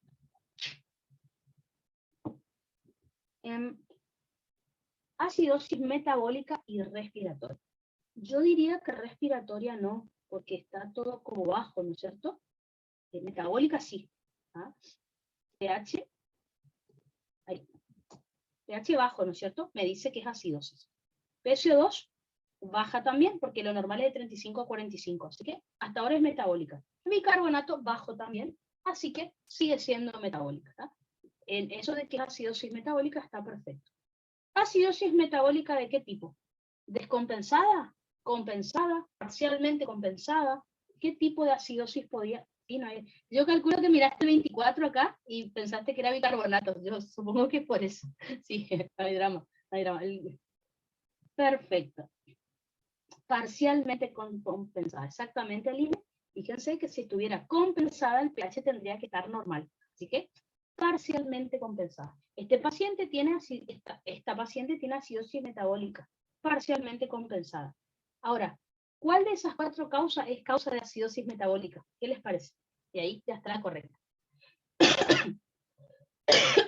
A ver.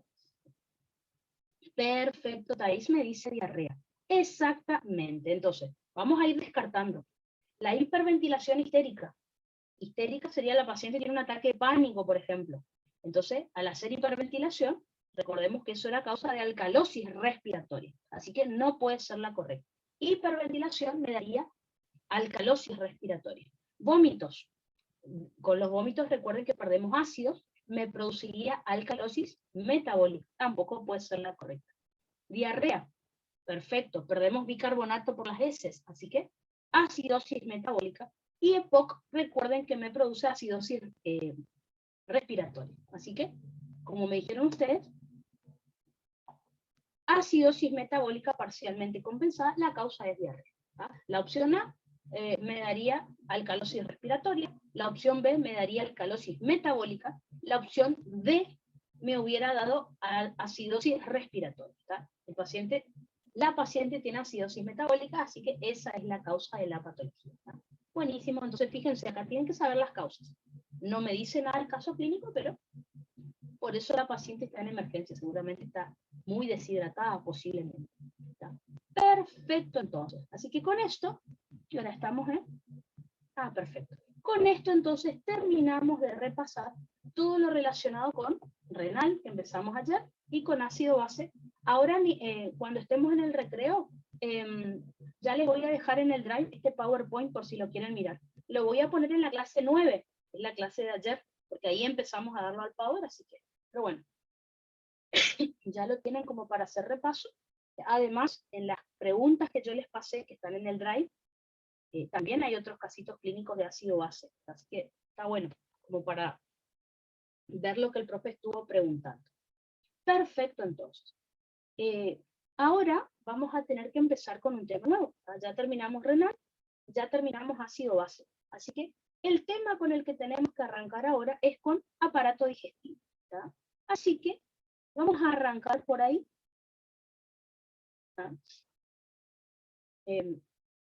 La buena noticia dentro de todo es que los 2 temas que nos están quedando, que es digestivo y endócrino, es todo teórico. No hay ningún cálculo que tengamos que hacer. Así que la parte de cálculos en tercera es renal y ácido base. Ahí van a tener cálculos que les pueda tocar en el examen. Digestivo y endocrino es, bueno, teoría, o algún caso clínico, ¿no es cierto? Pero no cálculos. Entonces, como me gusta hacer a mí con todos los temas, empecemos primero diciendo cuáles son las funciones del aparato digestivo. ¿Tá? Entonces, una de las funciones que va a tener el aparato digestivo va a ser la incorporación de nutrientes al organismo. Por ejemplo, como lo había hecho el aparato respiratorio, solo que los pulmones incorporaban oxígeno como nutriente, ¿no es cierto? En cambio, fíjense que acá la incorporación de nutrientes que vamos a tener es macromoléculas como hidratos de carbono, lípidos, proteínas, iones, agua, todo eso lo podemos incorporar a través del tubo digestivo. ¿Cuándo comienza neuro? Neuro es después de que rindan los respiratorios, ¿no es cierto? El 9 rinde en el recu de esta era, así que el 10 comenzamos con reproductor y después neuro. ¿Tá? Profe, ¿y de esta era queda digestivo, que lo empezamos ahora, y endocrino? Endocrino, pero no completo. De endocrino no entra ni páncreas, endocrino, ni reproductor. Reproductor es endocrino y reproductor. Y neuro tampoco. Todos los otros temas sí entran. Entonces, como les decía, vamos a ver entonces en un rato que esta incorporación de nutrientes al organismo la vamos a realizar a través del transporte de alimentos. O sea, ¿qué es lo que yo les voy a empezar a enseñar a partir de hoy? Que vamos a colocar el alimento en la boca, lo vamos a tener que masticar, lo vamos a tener que deglutir, o sea, tragar, engullir, como le quieran llamar. Eso sería todo transporte. va a empezar a pasar por todo el tubo digestivo. Al ir pasando por todo el tubo digestivo, vamos a digerir a esos alimentos, o sea, reducirlos a partículas más pequeñas, y luego los vamos a absorber hacia la sangre. Eso es todo lo que tenemos que estudiar acerca de la incorporación de nutrientes al organismo. Por otro lado, otra de las funciones del aparato digestivo va a ser la eliminación de desechos del organismo a través de la materia fecal. Así que vamos a ver que a lo largo del tubo digestivo también va a haber secreción. ¿Ah? Mediante todos los procesos que les nombré, se va a formar la materia fecal, y por el reflejo de la defecación, así como vimos el de la micción, muy parecido, vamos a eliminar del cuerpo estos desechos, esta materia fecal. Otra de las funciones del aparato digestivo es el mantenimiento del equilibrio hidroelectrolítico. O sea, en este caso tiene la misma función que los riñones. ¿Ya? Los riñones también realizaban reabsorción o secreción de agua si es que lo necesitábamos. Lo mismo va a pasar con el tubo digestivo. ¿Ya? Se va a producir la absorción de agua y electrolitos en las diferentes partes del tubo, que ya lo vamos a ver, para mantener la homeostasis. Recuerden que por el aparato digestivo dijimos que en reposo perdíamos más o menos 100 mililitros de agua por día con la materia fecal. Principal era la orina, pero bueno, acá también perdíamos un poquito de agua en reposo. Y recuerden también que el aparato digestivo está formado por órganos endocrinos, es decir, se va a realizar la secreción de hormonas. Estas hormonas pueden ser endocrinas, pueden ser exócrinas o pueden ser parásitas. ¿Ah? Eso es lo que vamos a ir estudiando. Eso sería entonces en cuanto a sus funciones. Vamos a comenzar entonces a estudiar un poquito más de la estructura del tubo digestivo. Recuerden que el tubo digestivo, vamos a estudiar la estructura del aparato digestivo. El aparato digestivo podemos dividirlo en un tubo digestivo y después en las glándulas anexas a ese tubo digestivo. Cuando digo tubo digestivo es todos los órganos huecos que van a formar el aparato digestivo desde que ingresa el alimento hasta que sale. O sea, son todos órganos huecos donde el orificio de entrada va a estar en la boca, y vamos a ver que la boca tiene la función de la masticación, después la deglución y la digestión de algunos alimentos que comienza ahí. Después vamos a tener el tubo digestivo propiamente dicho, que está formado por la faringe, el esófago, el estómago, intestino delgado e intestino grueso. Y finalmente, bueno, recuerden que este tubo va, como les dije, va a realizar el transporte de alimentos, digestión y absorción. Y finalmente el orificio de salida, que también vamos a tener que estudiar, que es el ano o el esfínter anal, que es lo mismo, que la función que va a tener es la defecación. ¿Tá? Así que eso sería el tubo. Anexo o comunicado con ese tubo digestivo, recuerden que vamos a tener que estudiar también a las glándulas anexas, que son todos órganos macizos, excepto la vesícula biliar, pero son todos casi órganos macizos, y son todos glándulas. Por ejemplo, tenemos las glándulas salivales, es decir, la parótida, la submaxilar y sublingual, que se encargan de la secreción de saliva, que sirve principalmente para la digestión, pero ya vamos a estudiar que no es la única función. Vamos a estudiar también al hígado y a las vías biliares, que su función, o sea, el hígado, vesícula biliar y todas las vías, que su función va a ser la secreción de bilis, que también ya vamos a ver que me va a servir para la digestión y absorción. Vamos a tener que estudiar también al páncreas exócrino. El páncreas exócrino, la función que va a tener es la secreción de jugo pancreático. Este jugo, recuerden que va a tener enzimas que nos va a servir para la digestión. ¿Ya? Páncreas exócrino sí entra en esta era, páncreas endócrino no, pero bueno, ¿tá? Por lo menos una parte sí tenemos que dar por digestivo. Así que eso en general, cómo está dividido nuestro aparato digestivo. Comencemos entonces por el principio. Hablemos un poquito, ¿tá? En general acerca del tubo digestivo. Como les dije hace un rato, está formado por órganos huecos. Entonces, desde el punto de vista histológico, si yo tengo que estudiar a estos órganos huecos, los voy a estudiar desde adentro hacia afuera. O sea, desde la luz hacia afuera. Si los estudiamos desde el punto de vista histológico, vamos a ver que estos órganos huecos están formados por 4 capas: mucosa, submucosa, muscular, propia y adventicia o serosa. Si empezamos por la mucosa, dependiendo de qué órgano estemos hablando, vamos a ver que tiene un epitelio en contacto con la luz. Por ejemplo, el esófago va a tener un epitelio plano estratificado, no queratinizado. Similar al de la piel, pero sin queratina. El estómago, por ejemplo, tiene un epitelio cilíndrico simple secretor. El intestino delgado tiene un epitelio cilíndrico simple con chapa estriada, o sea, tiene microvellosidades y células caliciformes. Y por último, el intestino grueso tiene un epitelio cilíndrico simple con abundantes células caliciformes, pero ya no tiene microvellosidades. Así que eso en cuanto al epitelio. De todas maneras, cuando vayamos estudiando cada órgano, hay más cosas que vamos a discutir sobre ese órgano. Debajo de este epitelio, en todos los órganos que les nombré, vamos a tener lámina propia de tejido conectivo laxo. Y acá está lo más importante, que no hemos visto en otros órganos. La capa mucosa ya va a tener músculo, ¿tá? Que le vamos a llamar muscular de la mucosa, o si quieren le pueden llamar muscularis mucosae, como ustedes quieran. ¿Qué tipo de músculo va a tener esta muscular de la mucosa? En el tercio superior del esófago va a tener músculo esquelético. Recuerden que si es músculo esquelético es voluntario. Entonces, imagínense que el paciente queda paralítico, que tienen parálisis, por ejemplo, esclerosis lateral amiotrófica. Recuerden que la boca, la faringe y el tercio superior del esófago tienen músculo esquelético. Así que imagínense que si el paciente tiene parálisis por alguna de esas enfermedades musculares, no va a poder masticar, deglutir, o sea, tragar, engullir los alimentos, pero del tercio medio del esófago para abajo, sí ya vamos a tener músculo liso, ¿tá? Pero bueno, hay que tener en cuenta eso. Así que tercio superior del esófago es músculo esquelético, pero lo que nosotros más vamos a estudiar va a ser del tercio medio del esófago hasta el ano, que tiene músculo liso, ¿tá? Ahora, acá está lo más importante que el profe siempre pregunta en los exámenes. La muscular de la mucosa no sirve para transportar los alimentos, no. La muscular de la mucosa sirve para absorción y secreción. O sea, al contraerse o relajarse, esta muscular de la mucosa hace que el epitelio de estos órganos, o las glándulas que estén ahí, secreten sustancias o las absorban, pero no sirve para movimientos peristálticos, movimiento de mezcla, no. Para eso tenemos la muscular propia, que la vamos a discutir en un ratito.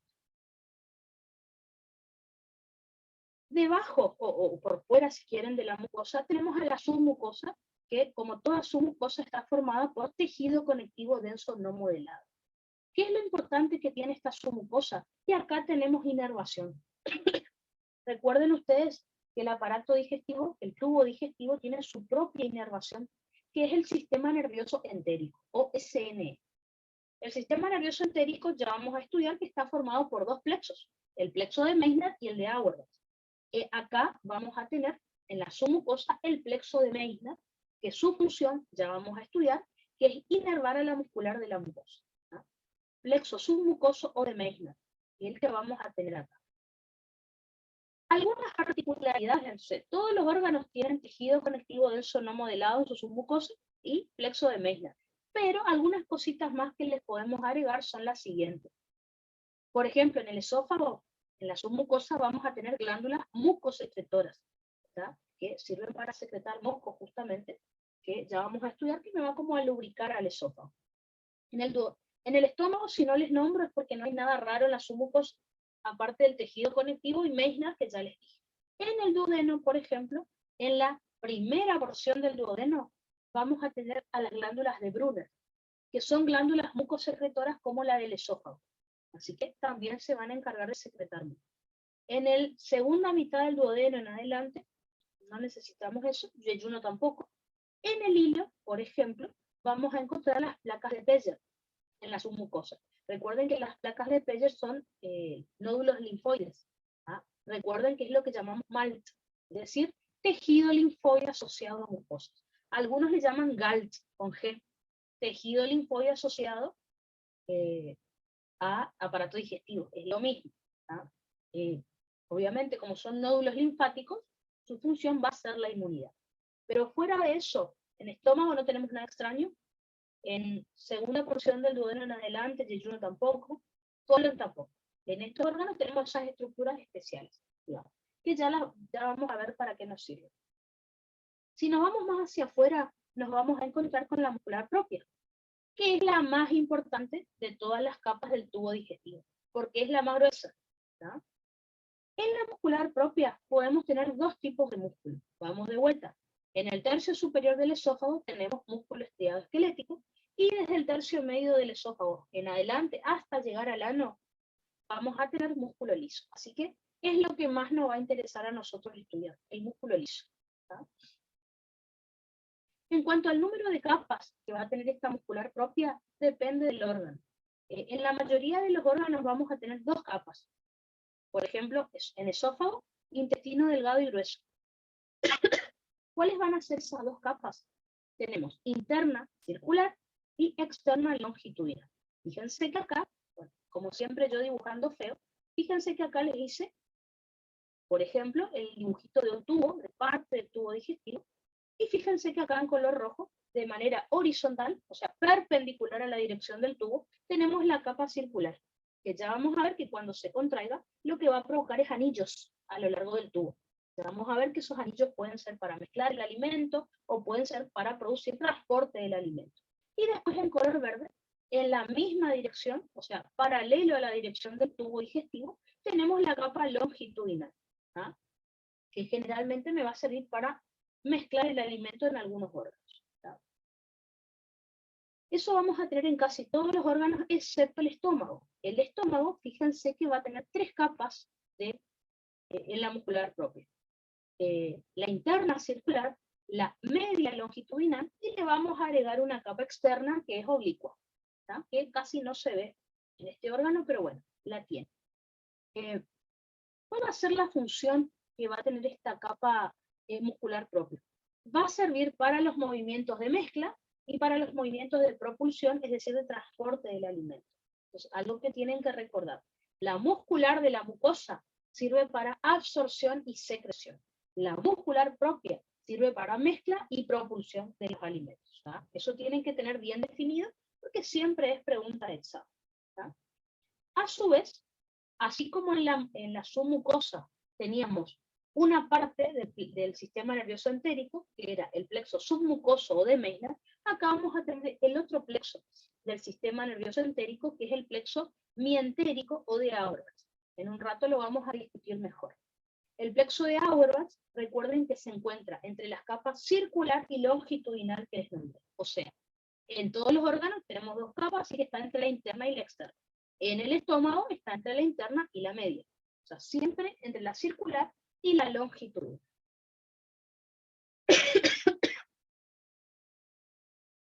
Si nos vamos un poquito más hacia afuera, nos vamos a encontrar con la última capa, que es la adventicia o serosa. Adventicia, tanto la adventicia como la serosa, recuerden que están formadas por tejido conectivo laxo, vasos sanguíneos, nervios y tejido adiposo. Además, la serosa le tenemos que agregar mesotelio, que es un epitelio planosimo, ¿no? ¿Dónde vamos a tener adventicia? En la porción torácica del esófago nada más, o sea, el esófago torácico que está por encima del diafragma, vamos a tener adventicia. Una vez que atravesamos el diafragma, por debajo en el abdomen ya tenemos el peritoneo, o sea que ya tenemos serosa. La porción abdominal del esófago va a tener serosa, son 2 o 3 centímetros de esófago nada más, todo el estómago, el intestino delgado y el grueso. Todo eso va a tener serosa, así que esófago torácico, adventicia, esófago abdominal y el resto de los órganos huecos van a estar cubiertos por el peritoneo, ¿no? Perfecto. Eso sería en cuanto a la estructura histológica de mi tubo digestivo. Como yo les dije, habrán visto que la mayor parte del tubo digestivo tiene músculo liso. Así que repasemos algunas cositas que ya vimos en segunda era acerca de músculo liso. Vamos a repasar solo lo que nos interesa del tubo digestivo nada más. Por ejemplo, hemos visto en segunda era que el músculo liso podía ser unitario o multiunitario, ¿tá? El del digestivo es unitario, así que no vamos a repasar el otro. Entonces, de las clasificaciones de músculo liso que yo les enseñé en segunda era, el músculo liso del tubo digestivo, de acuerdo a su localización, es decir, a dónde se encontraba, le llamábamos músculo liso gastrointestinal o músculo liso digestivo. Recuerden que teníamos 6 tipos de músculos de acuerdo a esta clasificación. El músculo liso ocular, el músculo liso vascular, el respiratorio, el gastrointestinal, el urinario y el reproductor. Simplemente, ¿dónde está ubicado? Le llamamos gastrointestinal. La segunda clasificación del músculo liso era de acuerdo a la duración de la contracción. En ese caso, el músculo liso podía ser fásico o tónico. El músculo liso del tubo digestivo es fásico o también se llamaba músculo liso con actividad eléctrica intermitente, habíamos dicho, que era lo mismo. ¿Qué quiere decir esto? Que la contracción dura poco tiempo, ¿verdad? El músculo se contrae, por ejemplo, para transportar el alimento y luego se relaja. No era, por ejemplo, como el músculo liso de los vasos sanguíneos, que es tónico, que tiene tono muscular. Este no tiene tono, excepto los esfínteres. Los esfínteres del tubo digestivo sí tienen tono muscular, solo ahí va a ser tónico.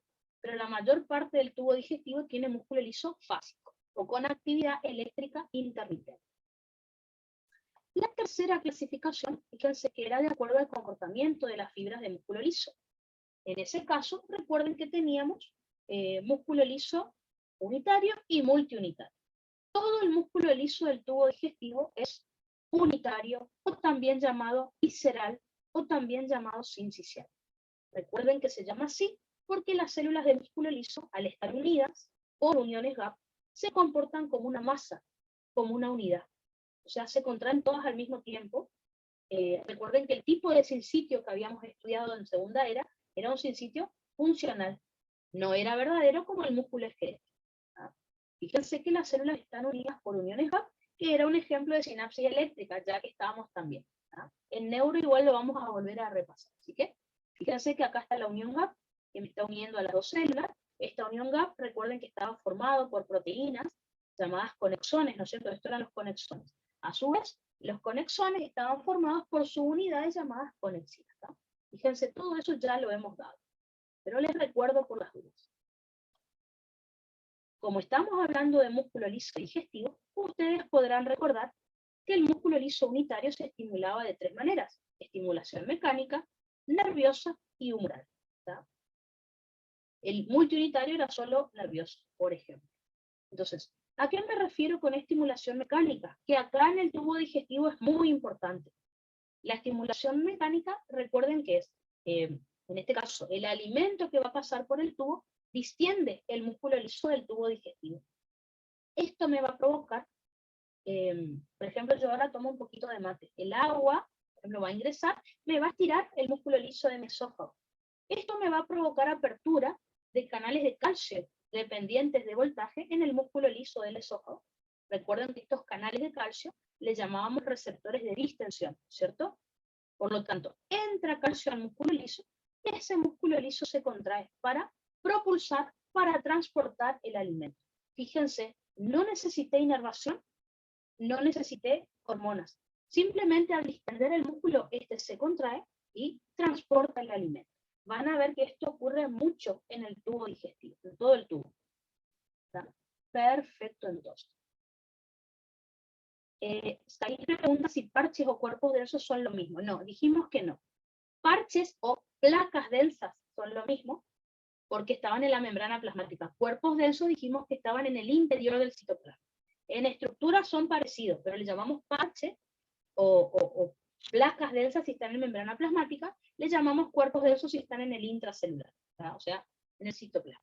Pero básicamente en estructuras son parecidas, porque me delimitaban la estructura similar al sarcómero del músculo liso. ¿No? Parecida, pero el nombre cambia porque están en diferente ubicación. ¿No? Unión gap no es lo mismo que parche y cuerpo denso. Recuerden que parche dijimos que era una unión mecánica, la unión gap dijimos que era citoplasmática. No era lo mismo. Parche no es lo mismo que cuerpo, y tampoco es lo mismo que unión gap. La unión gap es citoplasmática. Me conecta al citoplasma de la célula, y dijimos que el parche denso era mecánica, solo me pegaba a la célula. Son diferentes. La sinapsis eléctrica es la unión gap, no los parches ni los cuerpos densos. Perfecto, entonces. Entonces, fíjense que teníamos la unión mecánica, la estimulación mecánica, ¿no es cierto? De nada, perfecto. Si nosotros dibujáramos, por ejemplo, acá, en este dibujito, si dibujáramos un parche denso, pues mis dibujos son hermosos, yo en el músculo liso les dibujé algo así, ¿vieron? Hubiera sido un parche denso, ¿no? Me pega a la célula, pero no se comunica en su citoplasma. Si hubiera dibujado un cuerpo denso, hubiera dibujado acá adentro, ¿se acuerdan? Y de ahí salían los filamentos de actina y miosina. Así que algo así habíamos dibujado cuando estábamos en el músculo liso. Perfecto. Entonces, ya vimos estimulación mecánica. Vamos a pasar ahora a la estimulación nerviosa. En este caso, a diferencia de corazón, ¿se acuerdan que en corazón no podíamos hablar de una inervación intrínseca y extrínseca? Teníamos que hablar de sistema de conducción y que, bueno, también el corazón tenía autónomo. Acá sí, no hay problema si ustedes me hablan de una inervación extrínseca y una intrínseca. No hay ningún problema. Cuando me refiero a la inervación extrínseca, es que llega por afuera del tubo digestivo, llega por la serosa. La función va a ser regular al sistema nervioso entérico, no lo controla. Estoy hablando del sistema nervioso autónomo, que va a entrar al tubo digestivo por la adventicio serosa. El sistema nervioso autónomo, es decir, el simpático y el parasimpático, regulan las funciones del sistema nervioso entérico, o sea, de Auerbach y de Meissner. No los controlan. Por lo tanto, si yo corto el simpático y el parasimpático en un paciente, su tubo digestivo va a seguir funcionando, porque tiene estimulación mecánica y porque tiene su propia inervación. Pero bueno, ya van a ver que el parasimpático y el simpático sí afectan la función, la pueden aumentar o disminuir, pero no controlar. Por ejemplo, el simpático, sistema nervioso simpático, para entrar al tubo digestivo se origina en la médula espinal, específicamente en los segmentos T7 a T12, ¿tá? Del séptimo al 12º segmento torácico dorsal. Ahí ingresa por la adventicio serosa al tubo digestivo. Recuerden que el simpático va a liberar noradrenalina, que se va a unir a receptores beta-2 adrenérgicos, que son receptores asociados a proteína GS. ¿Qué es lo que va a producir este simpático? Me va a relajar al músculo liso digestivo, ¿tá? O sea, lo vamos a repetir mucho durante el digestivo. El simpático inhibe generalmente las funciones del tubo digestivo, ¿no? El parasimpático, por ejemplo, acá está lo que yo les decía el otro día.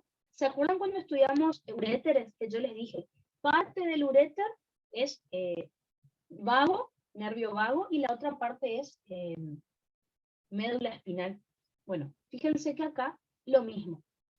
El parasimpático, su origen, el 75% del parasimpático se origina en el nervio vago, o sea, en el par 10.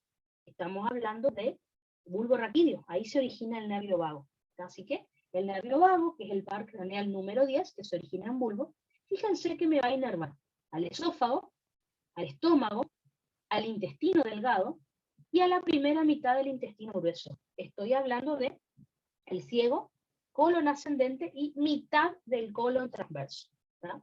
Y luego al hígado, a las vías biliares y al páncreas. Todo eso entonces va a inervar el nervio vago en el tubo digestivo, ¿tá? O sea, casi todo inerva el vago. Pero el 25% del parasimpático se va a originar en los nervios pélvicos o en el plexo sacro, que surgen de las porciones S1 a S4 de la médula espinal. Así que el nervio vago se origina en bulbo. Nervios pélvicos o plexo sacro en médula espinal, porción sacra S1 a S4. Los nervios que salen de ahí, de la médula espinal, van a inervar a la segunda mitad del intestino grueso, o sea, la segunda mitad del colon transverso, colon descendente, colon sigmoides, el recto y el ano, ¿está? O sea, inerva un poco menos que lo que es el nervio vago, ¿está? En urinario pasó lo mismo.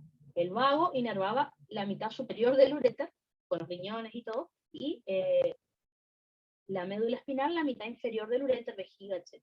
Así que fíjense que generalmente cuando nosotros pensamos en parasimpático pensamos en nervio vago, pero bueno, fíjense que también la médula espinal tiene inervación parasimpática. Recuerden que el parasimpático va a liberar acetilcolina, la cual se va a unir a receptores muscarínicos tipo 3, que son asociados a proteínas GQ. Además, pueden llegar a liberar sustancia P también, y su función va a ser provocar la contracción del músculo liso digestivo. Es decir, lo que vamos a hablar mucho en este tema es que el parasimpático suele estimular al sistema nervioso entérico. Simpático inhibe, parasimpático estimula. Eso es lo que vamos a hablar en la mayoría de las clases. Fíjense que en vaso sanguíneo, el simpático es el que contrae el músculo liso. El parasimpático relaja. En aparato respiratorio, por ejemplo en bronquios, el parasimpático contraía, como acá, el simpático relajaba. ¿Ven? O sea, en urinario, el parasimpático contraía, el simpático no hacía nada. O sea, de cada tema que están estudiando, fíjense bien qué hace el simpático y el parasimpático. Eso sería como lo importante.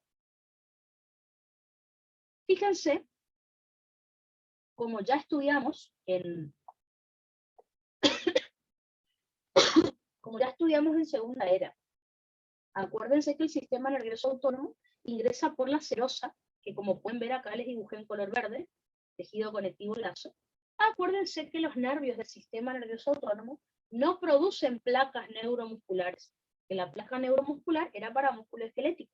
Acá tenemos entonces músculo liso. Entonces, la inervación del sistema nervioso autónomo hacia el músculo liso no se llama placa neuromuscular. En este caso se llama unión difusa. Fíjense, tampoco tenemos terminales sinápticos, ¿ven? Si hubiéramos tenido terminales sinápticos hubiera dibujado algo así, ¿no es cierto? Bueno, no tenemos. ¿Por qué? Porque a lo largo del recorrido de los nervios íbamos a tener varicosidades, que son estas dilataciones de forma bulbosa que tenemos a lo largo del nervio. Acuérdense que ahí están almacenados los NT, dice acá, los neurotransmisores. Si es simpático, noradrenalina. Si es parasimpático, acetilcolina. Recuerden que cuando llegue un potencial de acción a estos nervios, se va a liberar el neurotransmisor por exocitosis, como siempre, va a tener que difundir un poquito a través de la serosa, y ahí, fíjense que solamente me va a inervar a estas células, a las más externas del músculo liso. ¿Por qué? Porque luego, recuerden que el flujo de iones va a pasar por todas las uniones GAP que hay entre célula y célula. Así que, por eso se llama unión difusa. Recuerden que yo solamente necesito inervar a las células más externas. Después, por esas uniones, por esa sinapsis eléctrica que hay entre las células del músculo liso, el flujo de iones va a ir pasando de una célula a otra. Así que bueno, eso es lo que ya hemos dado en segunda era. Que, a ver, vamos a repasar, ojo con eso, unión difusa. Recuerden que dijimos en segunda era, cuando estudiamos, si no recuerdan estos temas, porque no está escrito acá, nos vamos a músculo liso y le pegamos una leída otra vez, porque muchas cosas que yo no las volví a escribir. Entonces, recuerden, inervación del músculo liso unitario era unión difusa. Del músculo liso multiunitario era unión por contacto. No se llama placa neuromuscular. ¿Por qué? Porque no tenemos terminales sinápticos. En vez de terminales, como en el músculo esquelético, tenemos varicosidades. Las varicosidades, fíjense en el dibujo, no están al final del nervio como un terminal, están a lo largo del nervio, pero tienen la función de un terminal. Es decir, no van a almacenar el neurotransmisor igual que cualquier nervio. El neurotransmisor se libera de la misma manera que como hemos estudiado en primera era, o sea, por exocitosis. Una vez que el neurotransmisor se libera, se va a unir a las células más externas del músculo liso. No necesito inervar a todas. ¿Por qué? Porque estas células tienen unión GAP, como ustedes ven acá. Las uniones GAP, que son sinapsis eléctricas, van a hacer que el flujo de iones que se activó, o que el calcio que entró a las células más externas, difunda a las células que siguen. Así que, fíjense que la unión difusa es un ejemplo de sinapsis eléctrica, pero las uniones GAP entre dos células del músculo liso es un ejemplo de sinapsis eléctrica.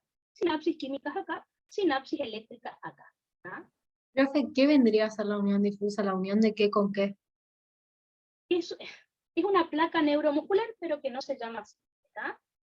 Entiendo, o sea, es La como... inervación, estamos hablando de inervación del sistema nervioso autónomo. ¿Ven acá? Es la inervación del músculo liso. ¿Cómo se llamaba si era músculo multiunitario? Se llamaba unión por contacto. Obviamente, esto no es una placa neuromuscular, fíjense ahí las diferencias. No hay terminal sináptico, no estamos hablando de sistema nervioso motor, como en el músculo esquelético. Tenemos varicosidades y estamos hablando del sistema nervioso vegetativo, que es involuntario. No es voluntario como el músculo esquelético que vimos en primera. Estoy hablando de inervación, sinapsis química. Sinapsis eléctrica, en cambio, son las uniones GAP que ya les dibujé acá entre dos células de músculo liso. ¿Ah? Así que, repaso de músculo liso, por lo que veo, péguenle una leída porque es esto mismo. Ah, otra cosita. ¿Vieron todas las ondas eléctricas de músculo liso que estudiamos? ¿Se acuerdan ondas lentas? Después, potencial de acción en espiga a partir de ondas lentas. El profe toma acá también, en tercera era. Así que eso, repásenlo por favor, porque acá el profe les va a preguntar si él quiere. ¿Está? Los dibujitos de los potenciales de acción. Recuerden, ¿qué era una onda lenta? Que ya lo vamos a repasar de todas maneras. Y el potencial de acción en espiga a partir de ondas lentas también le pegan una leída porque es lo mismo que ya estudiamos en segunda era. El profe lo puede preguntar otra vez. ¿Está? ¿Eso está en segunda era el músculo liso, profe? Exactamente. Todo esto tal cual está en músculo liso. Lo que pasa es que el músculo liso di también unitario, que acá no nos interesa. Di ocular, por ejemplo, que acá no nos sirve saber. ¿Ah? Profe, ¿y las varicosidades se definiría como un punto de unión que almacena los neurotransmisores o cómo es? No, dijimos en segunda era que era una dilatación a lo largo del axón. No está al final como un terminal sináptico que vimos en músculo esquelético. Es una dilatación al que ocurre a lo largo del axón. ¿Cuál es su función? Como cualquier terminal sináptico, dijimos que es la síntesis, el almacenamiento y la liberación del neurotransmisor. Es lo mismo que un terminal, pero no es un terminal. ¿Cómo se liberan los neurotransmisores de ahí? Lo mismo que en un terminal, los mismos mecanismos, es decir, por exocitosis. Tendrá que entrar calcio a esa varicosidad, el calcio movilizará el citoesqueleto y por exocitosis se libera. O noradrenalina si es simpático, o acetilcolina si es parasimpático. ¿Está? Así que ojito con este tema. Veo que a veces no contestan estas preguntas en tercera era porque es primera, porque es segunda era. Así que cuidado con eso. Eso era entonces en cuanto al sistema nervioso autónomo. Ahora es las 10. Bueno, entonces ya vimos hasta acá inervación extrínseca, ¿no es cierto? Vamos a hacer 10 minutitos de recreo y vamos a estudiar la inervación intrínseca, lo más importante es digestivo, que es el plexo de Meissner y el de Auer. Así que nos juntamos en 10 minutitos y seguimos con la clase.